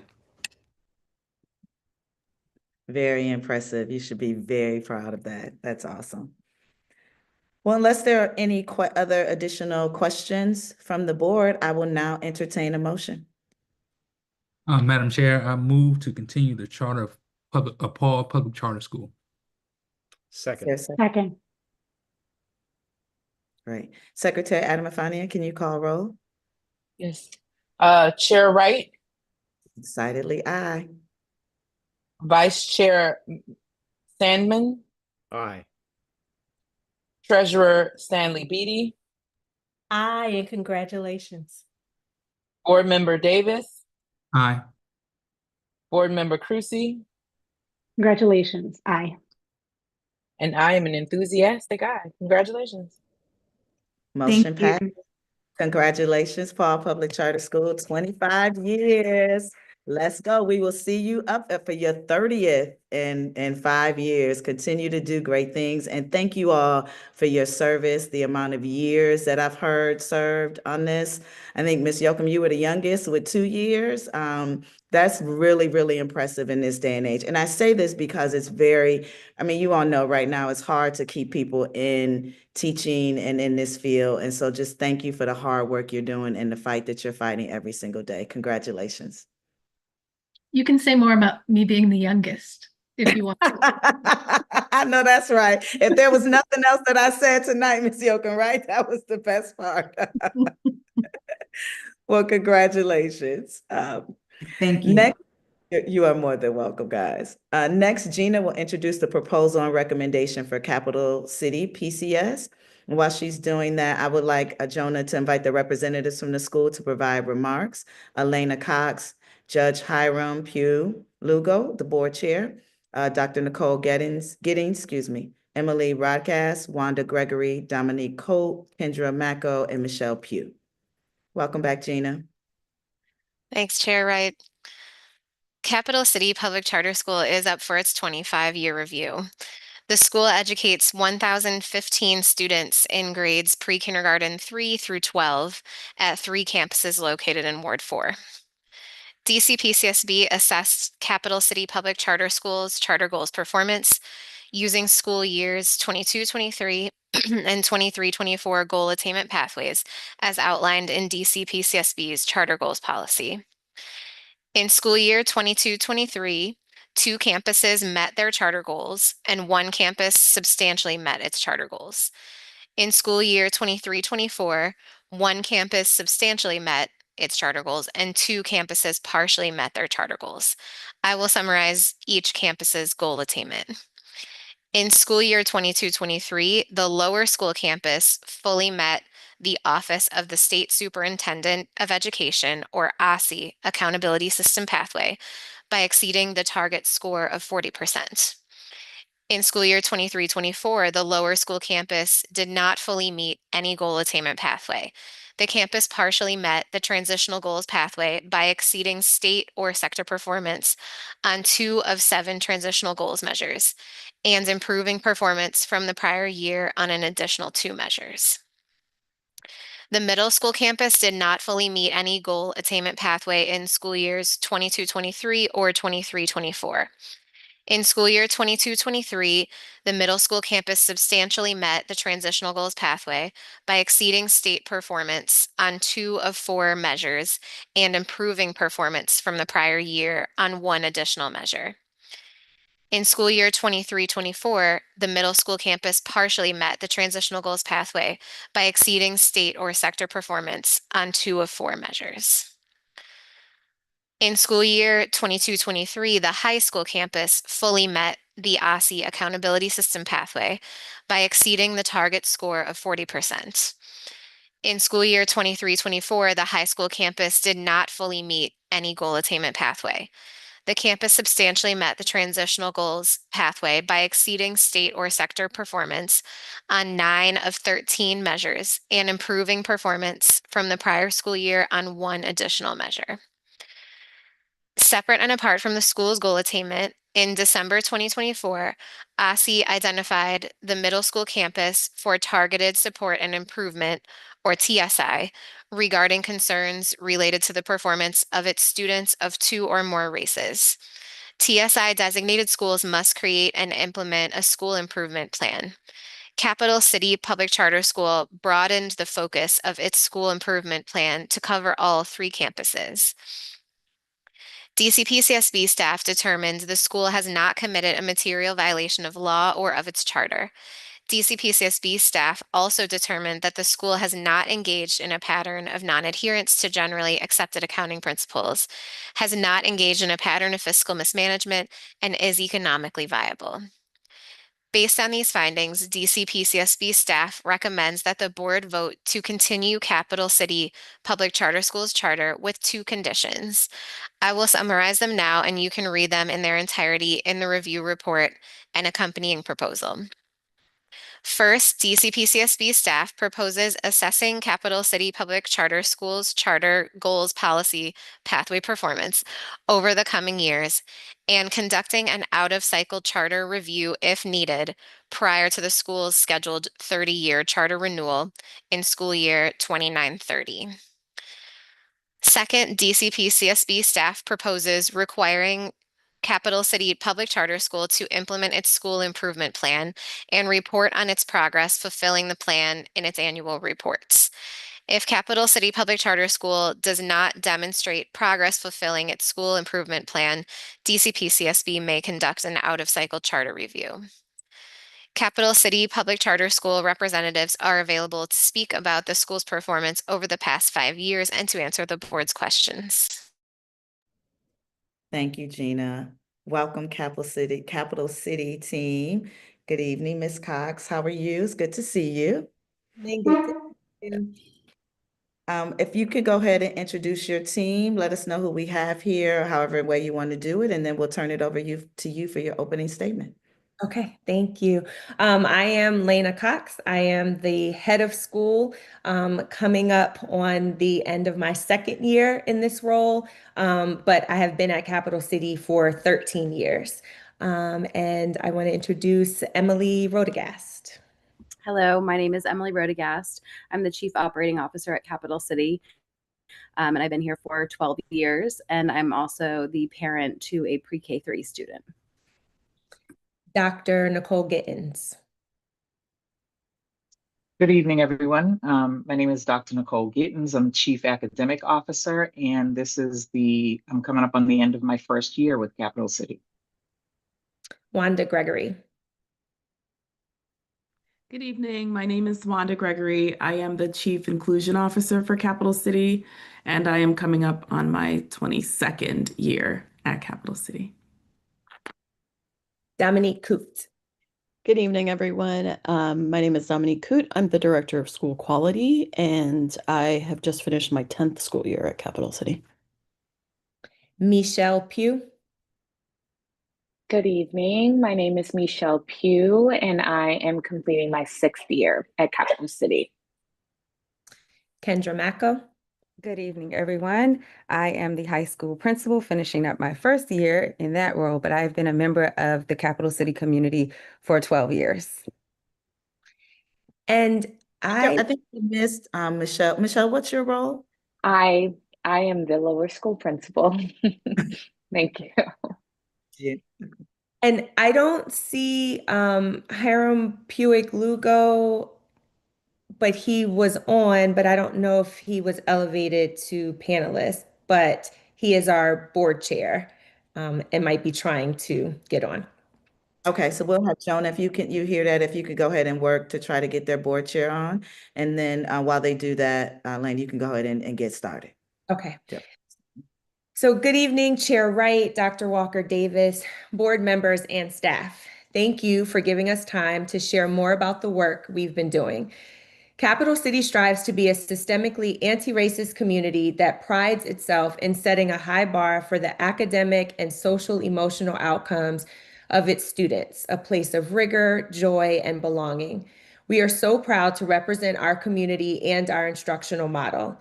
Praised by our families as a community engaging, familial, and safe environment, we are a pre-K 3 through 12th grade EL education credentialed and mentor school, the highest distinction by EL education. We are honored to be the sole educational institution for many students' 15-year academic journeys, a responsibility we embrace, evidenced by the significant portion with 62% of the class of 2025 who started with us in lower school. For the past 14 years since our first graduating class, 100% of our graduating seniors have been accepted to college. Our focus on post-secondary preparation is reflected in our 4- and 5-year college graduation rates that surpass the DC average, particularly for underserved students, as well as higher college enrollment rates within both 6 and 12 months post-graduation. Our graduates also demonstrate a strong persistence rate in college, with an average of 72% returning for their second year, closely aligning with the national average of 75%. Nevertheless, we have been working hard to address the variety of challenges that have just been read into the public record. This year, we hired our first ever Chief Academic Officer, who has created an internal oversight committee set to begin next school year, refocused our professional development of teachers, and co-leads our LEA-wide focus on data-informed instruction. We have found that we need to change the way we are looking at data so that we are more focused on standards than merely on moving numbers. We also found that our professional development and coaching cycles are not fully standards aligned and have made mid-year changes to address this. Additionally, we have begun to approach both MAP and DC CAPE testing in a way that all stakeholders feel a level of responsibility. We now have one message and clear expectations for how students engage with MAP and DC CAPE so that there is cross-LEA stakeholder engagement. Our middle school has shown the need for the most significant support. Following the QSR findings last spring, we recalibrated and reprioritized our instructional practices. Due to the targeted support and improvement designation from OSSI for one of our middle school subgroups, we took the opportunity to apply the required school improvement plan to all of our campuses, as it focuses on best practices that should be applied universally. Root cause analysis revealed a past complacency regarding data utilization, which was primarily used for compliance rather than to guide instruction. We recognize the need for teachers to consistently analyze data and for students and families to engage with their own data. Our belief is that a focus on instructional input, teacher practices, and curriculum implementation will lead to improved student outcomes. We have developed continuous improvement protocol cycles for all data: attendance, discipline, staff, student, family feedback, and academics.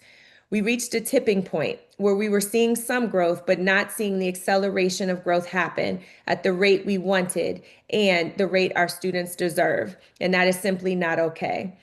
As we celebrate our 25th anniversary, we have also named who we want to be for the next 25 years. We cannot fear feedback on our practice. We have to actively solicit it. And transparently, this is how we've decided to handle the charter review process. While acknowledging our deficits can be challenging, it is crucial for our growth. Just as we expect our students to learn from feedback, we must model this openness to change. This period of reflection offers an opportunity for deep transformation, and we are prepared to navigate the discomfort of change to emerge stronger. Preliminary school year 24-25 data, including Access and NWEA MAP results, show promising growth. We have observed a slight increase in achievement compared to the previous year, along with double-digit increases in fall to spring growth gains and MGP in both reading and math.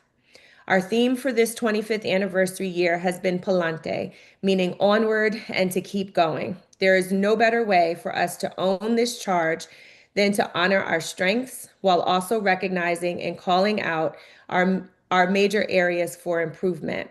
In the spirit of transparency, we routinely share our triumphs and challenges with our families and how they can be part of our improvement plan. We are ready to move forward as a full community. Thank you again for this opportunity to present this evening. We appreciate being able to share, and my team and I are happy to respond to questions that you all have. Thank you, Ms. Cox. I want to welcome Board Chair Hiram Puig Lugo. Welcome. So I think we have you on here now. So welcome this evening. Congratulations for getting to 25 years. I have to say, Leonel, can you just hug him tomorrow when you see him and just say, this is from Chair Wright of the Public Charter School Board. And she said, change the world. And I know he's going to. I'm very proud of David, so I'm probably a little biased as a Morehouse man, but clearly you all are producing great outcomes for students as evidenced by just those two alone. So I just wanted to say, give him a hug for me, please. Tomorrow. I will. But I'm gonna let Secretary Adamafania kick us off and then Board Member Davis. Thank you so much, Chair Wright. First of all, good evening, Capital City team. Congratulations on reaching this point. So much has happened in 25 years. Our landscape looks different. The work is different, but congratulations to you all for getting to this place.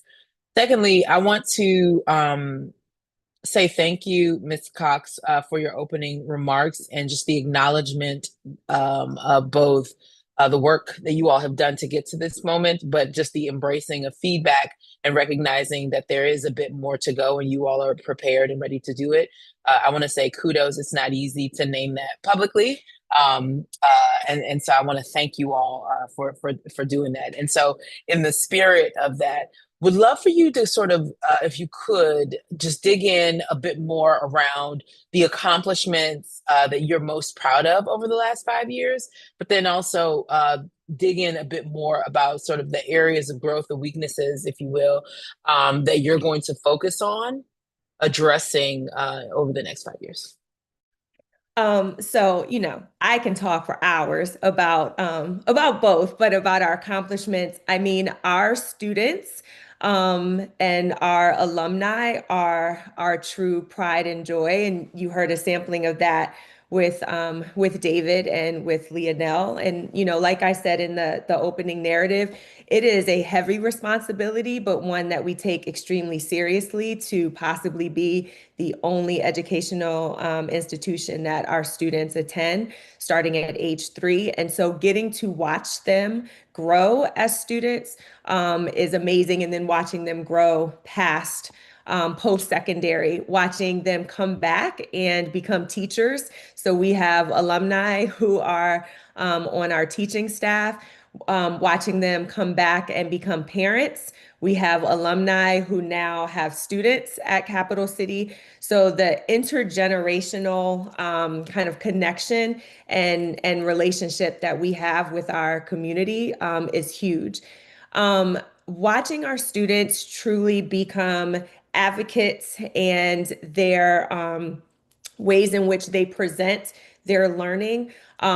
Just at the start of the meeting, Chair Wright, you mentioned, just this time of year and what it's like, and Dr. Walker Davis said this, what it's like to be all the different things that are going on at this time of year. And right now we are in the middle of senior expedition presentations and 8th grade passage portfolio presentations. And those are 2 additional pieces that we have to our graduation requirements in 8th and in 12th grade. And watching students starting in 8th grade stand in front of outside guests and explain and showcase through their portfolio why they are ready to go to high school. And then 4 years later, watching our seniors stand in front of panels and after having studied a social justice topic for half a year, having gone through fieldwork experience and chosen experts and written a paper and then presenting, to me is definitely one of the highlights of being a pre-K 3 through 12th grade program, because it really does highlight the full the full progress of who we are and who we want to send out into the world. I'll start with the academic priorities and the focus, and then I'll definitely turn it over to Dr. Gittens to add. One of the things, and these were parts, some of these goals, 3 of these goals were actually part of our strategic plan that just ended this year, but that we're actually sending into next year as before we reset our next strategic plan. There are 3 areas that we are reprioritizing in our year 0 in between our 2 strategic plans. One is around literacy, one goal is around math, and one goal is around all students. So our students with disabilities, our multilingual learners. And so really highlighting those 3 goals that had been on our previous strategic plan, but really highlighting those goals and focusing on what is the work. I talked a little bit about this in the opening around we look at our student outcomes and the output, but we really also want to focus on the input, what is happening with our curriculum, and the professional development that we're providing for our teachers and making sure that they're able to really break down the curriculum and all of those pieces. And really a focus with that with math and literacy, and then always including that when we're talking about our multilingual language learners, and our students with disabilities. But I'll turn it over to Dr. Gittens to add to that as well. One of the things that I noticed when I started is that I had lots and lots of documents to go through, and the QSRs were one of the first pieces of data that I had to look at. And so last summer, we used the feedback from the QSRs for each campus to build our work plan. Beyond that, I kind of noticed that each campus was kind of doing their own thing, not the wrong thing, but doing a lot of things. And we had a new curriculum at our lower school. We had new curriculum at our middle school. We had a new curriculum at the high school. And there wasn't a real clear rollout plan or a clear professional development plan for our teachers. And so that was one of the things that I noticed. We really have to invest in if we want to see change, and not change just, not acknowledging that how different we expect teachers to teach when they implement new curriculum. We really had to dig into what does that professional development look like? How do we align the meetings that we have, the team meetings, the data meetings, the information that we have with what we expect teachers to do and how we're spending time on rolling out new curriculum. And so there were some adjustments that we had to make, both to coaching schedules and to having experts come in and work with teachers around the new curriculum. And so those are some things that we reset during this year. Once I got more of a handle on that, and that is what we will be building on from the summer forward for next year so that we can narrow our focus. The other thing that I did with the support of Dominique, who is our data guru, was look at the data we have from DC Cape, look at the data we have from MAP, and build out almost like a document that allows teachers to focus on what the numbers mean, and less just the numbers, but this actually means that students are ready to do this thing. Why don't you look at the curriculum that you are implementing to see where that work can happen and where we can deepen student skills and deepen student knowledge based on what it is that we already see in the data. So teachers were able to pull back from just looking at numbers and really look at how those data were connected to connected to standards, and how those standards were connected to curriculum. As we started to make that connection, then the connection to what staff meetings look like, to what professional development look like, we started to see a change. And I will never forget a conversation that a parent said, just even as, when Lena talked about having one message where all stakeholders are involved in making sure that students are digging into our assessment and really how seriously they take things. I remember a parent saying, I really, I talk to my kid all the time about making sure that they're ready for tests on Friday and they know they have a mid-year assessment coming up, but I never talk to them about um, MAP. I never talked to them about DC Kate. And so we started a communication plan both to students and to families about what those things mean so that they can take it more seriously. We also implemented, and Dominique can talk more about this, but implemented like a retake. We are looking at how fast you're zooming through these things. You are going to have to retake assessments if you look like you haven't taken them seriously. And students really started to dig in. Teachers started to set the tone for what that looked like. And I think those are some changes that will allow us to see some significant change. As you heard from David and Leonel, like when we go into classrooms and we observe, what we hear students talk about, what we see students do doesn't align with the data that we are seeing come back from MAP and from DC Kate.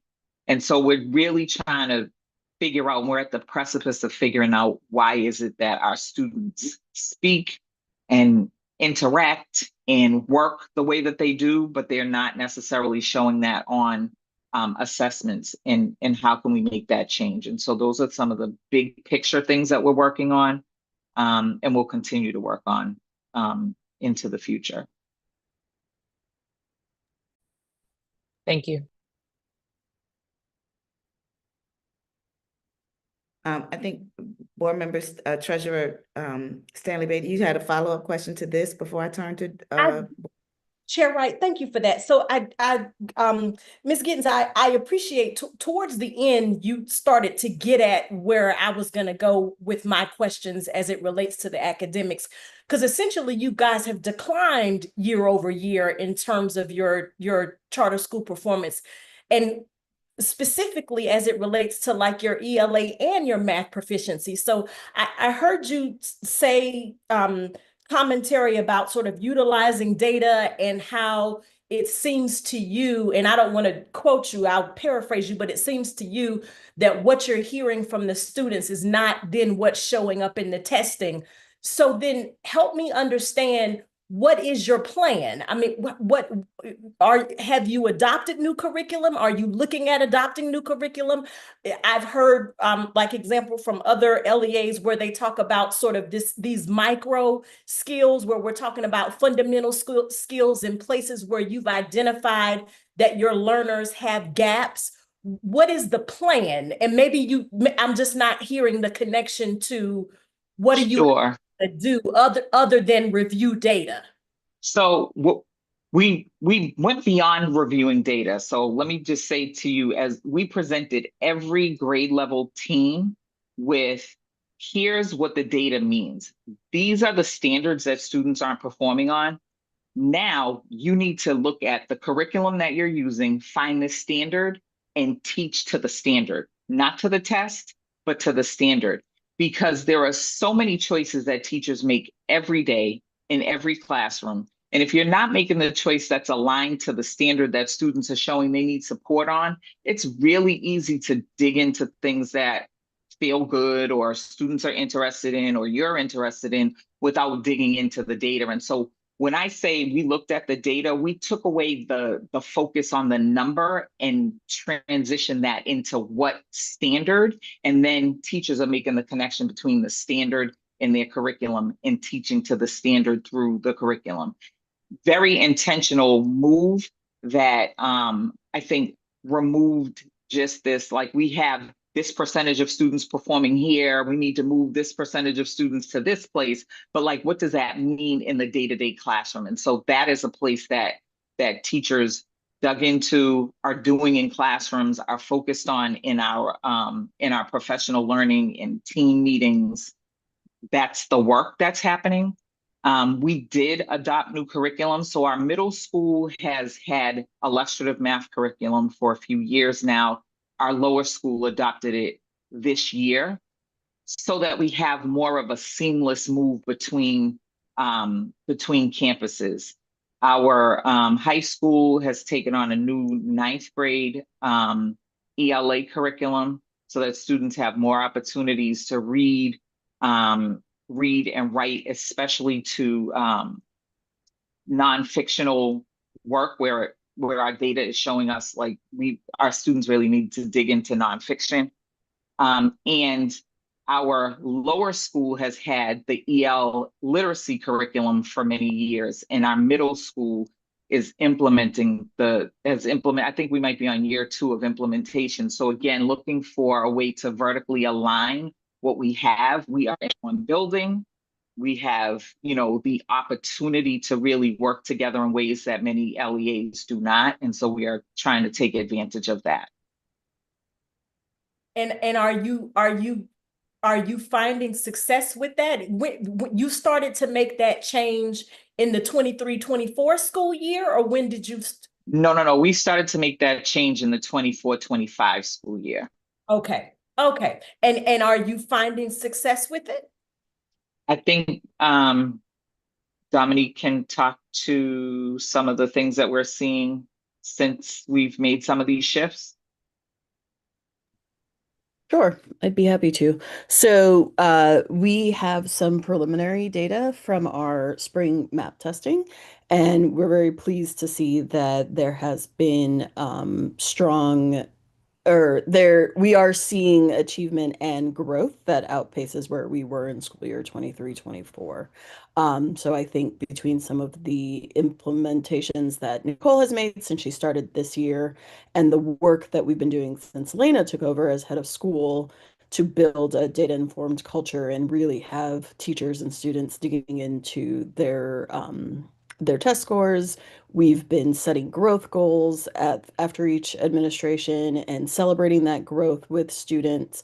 And as Nicole alluded to earlier, this year, for the first time, we did allow for retests, specifically for students that we felt were either performing lower than they had in the fall, and the spring test didn't represent maybe their best effort, or who rushed through the test. But I think, to me, the piece that speaks a lot to the efforts that we've been making for the past couple of years is we had students asking to take the test again, asking to show that they could do better because they knew they could grow more.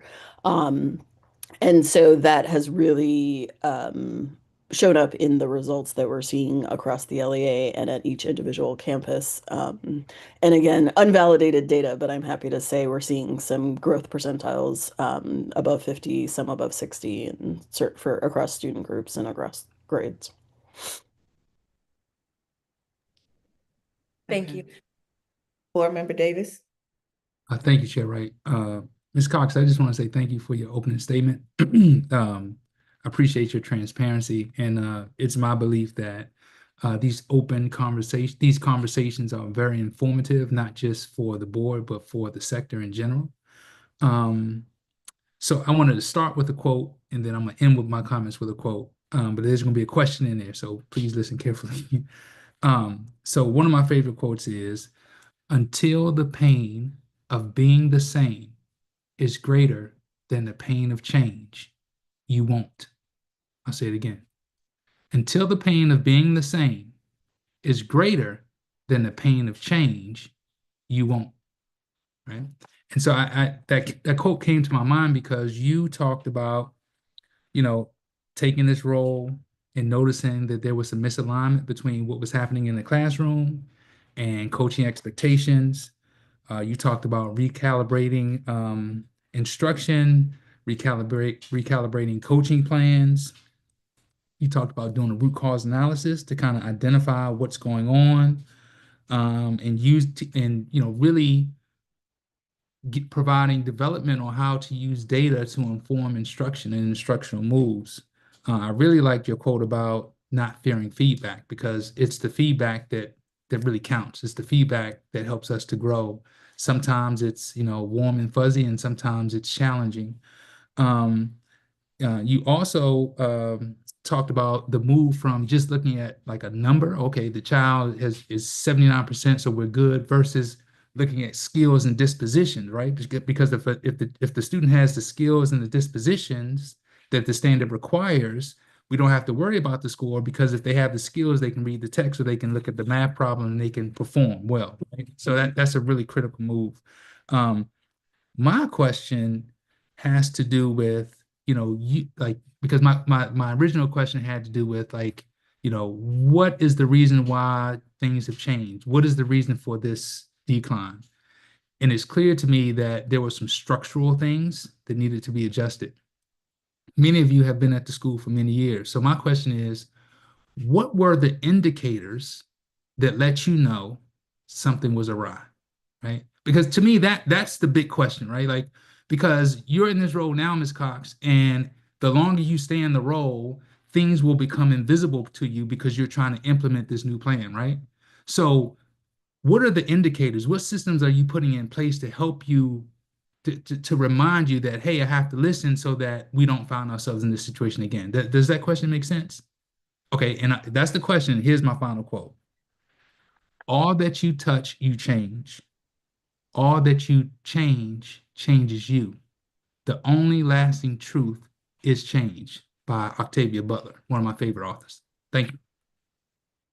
Now I'm going to try and remember the question because then I just got it lost in the second quote. But no, the question was good because I liked the piece around the longer I sit in this position, not letting things become invisible, which might have been, in some situations from before, right? So like, what are the things we're putting in place to ensure that we keep this train moving? I really appreciate that question. One of the things I will say that's been huge for us has been the data informed culture that we have really been trying to shift to. And so again, and hearing data, not just meaning the numbers, but looking at the totality of what the data is representing. And it's not just about even the academic piece, but like everything communicates, everything counts. So when we're talking about academic data, we're also talking about discipline data, we're talking about attendance data, we're talking about survey data. So what are our families saying? What are our students saying? What are our staff saying?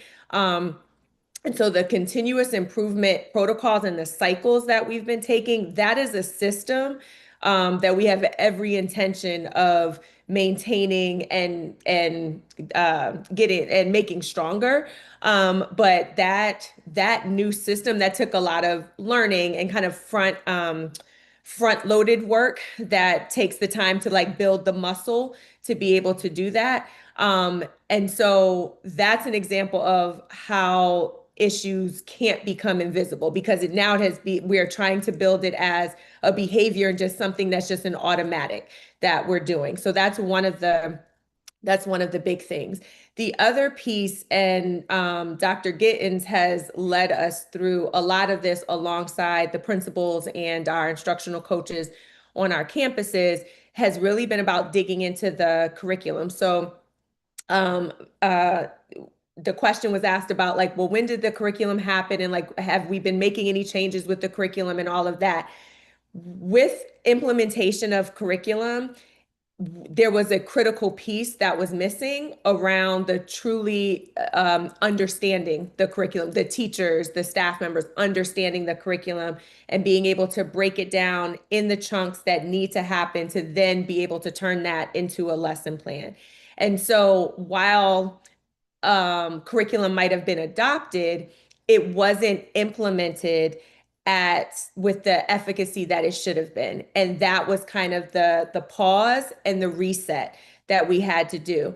And by breaking that down, that's a way for that not to become invisible because we will always make sure now when we are bringing in new teachers or when we're moving on to something else that the breakdown and the understanding of what you are teaching and the standards that are associated with this and then how that translates into an actual lesson. And then what is the assessment that you're doing, the regular assessments, not just the interim, but the regular assessment that you're doing to ensure that students are getting it. And then when we're looking at the interim assessment and taking that through a continuous improvement protocol, so everything's starting to become aligned and putting those things in place, that's our belief for how we will be able to not what was the miss that we had of like when we started to see the decline. We have had, you know, my coming into this role, I am following our founder. So this is the first time that we have had a leadership change of this magnitude in, you know, in our 25 years and 23 years when I stepped in. That was the first time we had a change at that level. And so with, you know, with leadership transition also comes a chance to look at things with a different eye. Even though I had been the middle school principal, it's very different sitting in this seat. And so the conversations and the digging in that we've been doing, that's the hope that those types of things that we've now put in place become the mindset shifts, the behaviors, the things that we just automatically do, and have become our processes and our structures. I hope that answers your question. Thank you for that, Ms. Cox. I want to turn it back to Treasurer Stanley Beatty. Yes, thank you, Chair Wright. I have one question for staff, and I guess I'll ask this of you, Dr. Walker Davis, and then I just have a few finance questions. Clearly, the recommendation here is for continuance with conditions, and we talked a little bit about this in our office hours, but I just want to be clear about my understanding as it relates to the school improvement plan. Some of the things that we've talked about tonight, like some of the questions that I've asked, some of the questions that Board Member Davis has asked, as it relates to specifically understanding like what the improvement measures will be. I am assuming that that information goes into the school improvement plan. Is that the case? Thank you for the question, Treasurer Stanley Beatty. So yes, the short answer is yes. And the school improvement plan is designed to be just that. It is a plan for the school to use. It's not something that PCSB creates. We do engage with the school, and it is our desire, and certainly in the case of Capital City, certainly reflected in how they engage with this work. It's a plan that should be used by the school, and it's going to reflect what they're committed to do. So yes, the short answer is yes. And we could speak more specifically about those targets and the process, but that is what it is designed to do. And it is reflective of the things that you've heard lifted up here by Ms. Cox and her team. Okay, that's what I want to get at, and I'm not suggesting that we go any deeper than that. I just wanted to understand it for myself, and then obviously for the greater good. That those are the things that we will drill down on from at a level of granularity, and then that school improvement plan is it's produced by the LEA, but it has to be satisfactory to the PCSB as well. That is correct. Yes. Okay.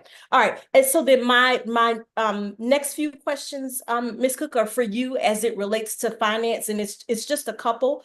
I read as it relates to your occupancy expense. I know you guys, I think you're 14 years into your lease right now, and there were some credits that allowed you some flexibility where you didn't have to pay base rent, but I think that your base rent will kick in 2027.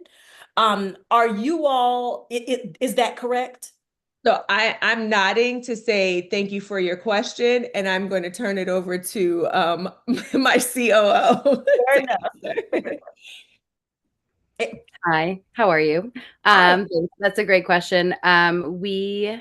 Yes, we have a lease with the city, and we're lucky enough to have the ability to make leasehold improvements and submit those for rent credits, which of course have the dual benefit of improving our facilities and reducing future operational expenses. So we're very motivated to invest in our grounds and our building. We have done significant work on the building since we've been there. We're about halfway through our 25-year lease, with an option to renew. I believe my calculations show that we have actually submitted enough rent credit or enough leasehold improvement to see through the end of this 25-year lease, but I'm waiting to hear from DGS with confirmation and an updated report.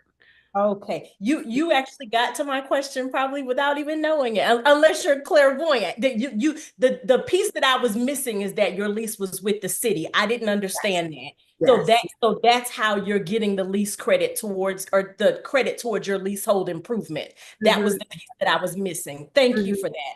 And so then, so your expectation is that, or you all anticipate continuing to do leasehold improvements or complete leasehold improvement projects. I saw that you have another one planned for about $3 million that will also go towards your lease credit.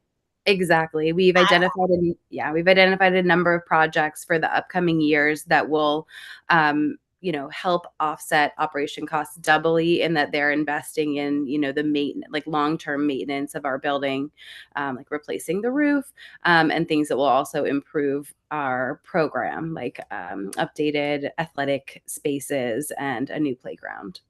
Perfect. Okay, I got your structure now. And then just one other question. You do have one long-term debt facility. Is that with a private lender? It's through through Truist. We took out debt when we initially renovated our building prior to moving in. It was refinanced in 2022 for a 20-year loan at approximately a 3% interest rate, which provides us a lot of stability in our budgeting. Yeah, good for you. And you said it's 20 years in 2022? Yes, so 17 left. Yep. And that's secured by your leasehold improvements? Yes, and our capital. Okay, good enough. No, thank you. I understand. Thank you for that. Of course. Board Member Crucy? Thank you, everybody, so much for this. Ms. Cox, thank you so much for the really thorough presentation. It's been a couple years since I last visited you in the school. I think that you were in your transition year at that point. But I'm struck that over the years, I've noticed a very consistent level of intentionality with how the Capital City community approaches your work. So I really appreciate tonight's presentation, how you've talked about, and Dr. Giddens, how you talked about the coherence with which you're approaching data and bringing a culture of data analysis. I wanted to bring my question to Board Chair Puig Lugo. Thank you for joining us here today. Thank you for your board service. My question is, how are you bringing this kind of data-driven decision-making and oversight to the board, and how is the board engaging with the school through all of this period of transition and greater focus on some of the academic needs for improvement? Thank you for your question. My name is Hiram Puig Lugo. I am chair of the board, and I am also a Capital City parent. I've been involved with the board for roughly about 10 years now. The board takes its responsibility very seriously. We have representatives from the financial sector, from the nonprofit sector, from government, people who are committed to education and want to see the best possible results from the school. A lot of our conversations during board meetings relate to school performance. We have a very active school performance committee. And when we first got the test results, that led to us having this conversation tonight. We were very clear with the school about what the expectations were. What our concerns were, but to our surprise, they had beaten us to the punch because they had already compiled the data, they knew the questions that we were going to ask, and they gave us the answers that we were seeking. It's something that we've stayed on top of it. This board actually we go twice a year where we actually sit in different classrooms and we observe teaching and we give feedback to the administrators, the senior leadership team, the principals, of what it is that we see. They are part of that process with us. They consider our comments very seriously. And it's a give and take. We're by no extent of the imagination passive about it. At the same time, we are confident in the leadership. They are responding to address the concerns that bring us here. And the board has absolutely no doubt that the concerns will be resolved and the next charter review will be different than the conversation we're having tonight. Thank you for your near decade of service. Thank you. I echo that. So yes, congratulations for getting to this point. And Ms. Cox, as a founder whose current school leader has succeeded, it is not easy to succeed a founder. So I know that you are working hard to make that happen. I do just want to acknowledge on behalf of the staff. Part of the feedback that we got from the board was the way that Capital City handled its meeting in terms of its review and taking the feedback and working with staff around that. And just kudos to you for recognizing, particularly when you are 25, that and you've got some real critical feedback coming your way in High Bar, the way that you've approached that and your partnership with the staff is much appreciated. So I just want to acknowledge that, and knowing that this is it's difficult. It's difficult to hear. It's difficult to have conditions to continuance, and know that our goal is not to make life hard for schools, despite whatever may be said out there. But our goal is, when we see that there needs to be urgent improvement, that is what we are signaling by these conditions. And so one of the things that you noted, which I don't know if you knew it was coming from me, particularly was going to come, was about parents and their ability to know what is going on. And I appreciate in your opening statement that you talked about informing your parents about what is happening,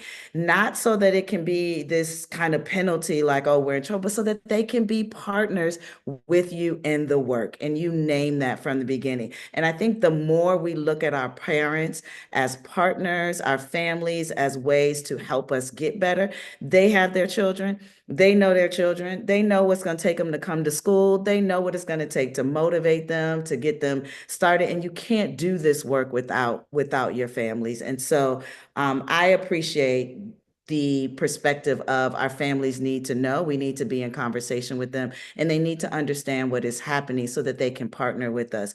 And so what I have done for any of our schools that have been continued without conditions is amended our motions, our recommendations for the staff to require that you do notify your parents that there are conditions there. I think just like we celebrate when we don't have conditions and we continue to move, families should know, because they've got to understand the bar that Ms. Gittin, Ms. Pugh, and Ms. Macro are up against when they have to every single day push for attendance, push for testing, push for responding to data, looking and making hard decisions around tutoring and use of time. The more your parents know what is happening, they can be part of it.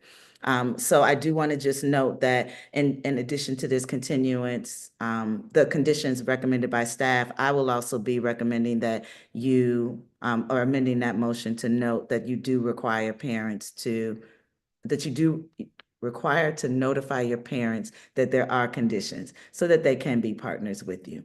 But before we move to motion, are there any other questions on behalf from our board members?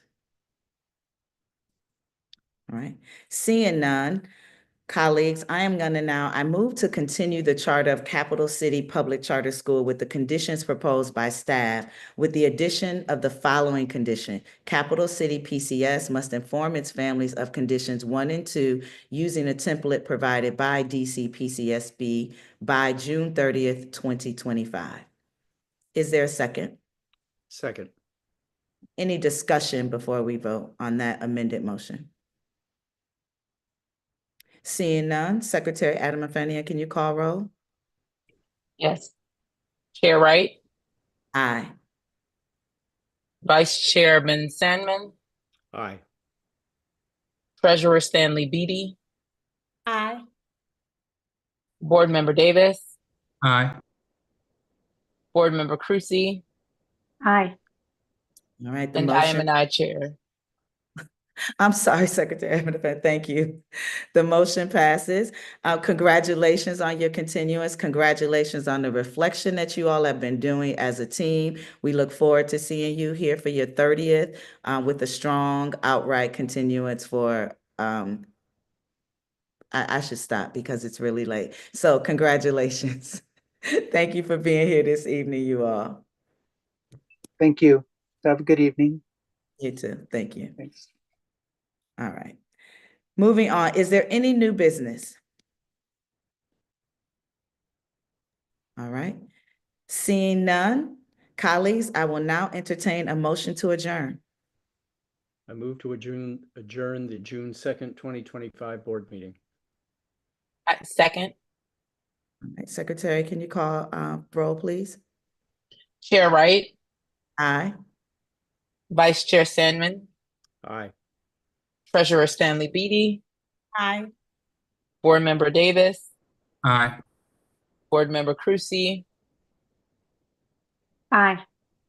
and Chair Wright, I am an aye as well. All right.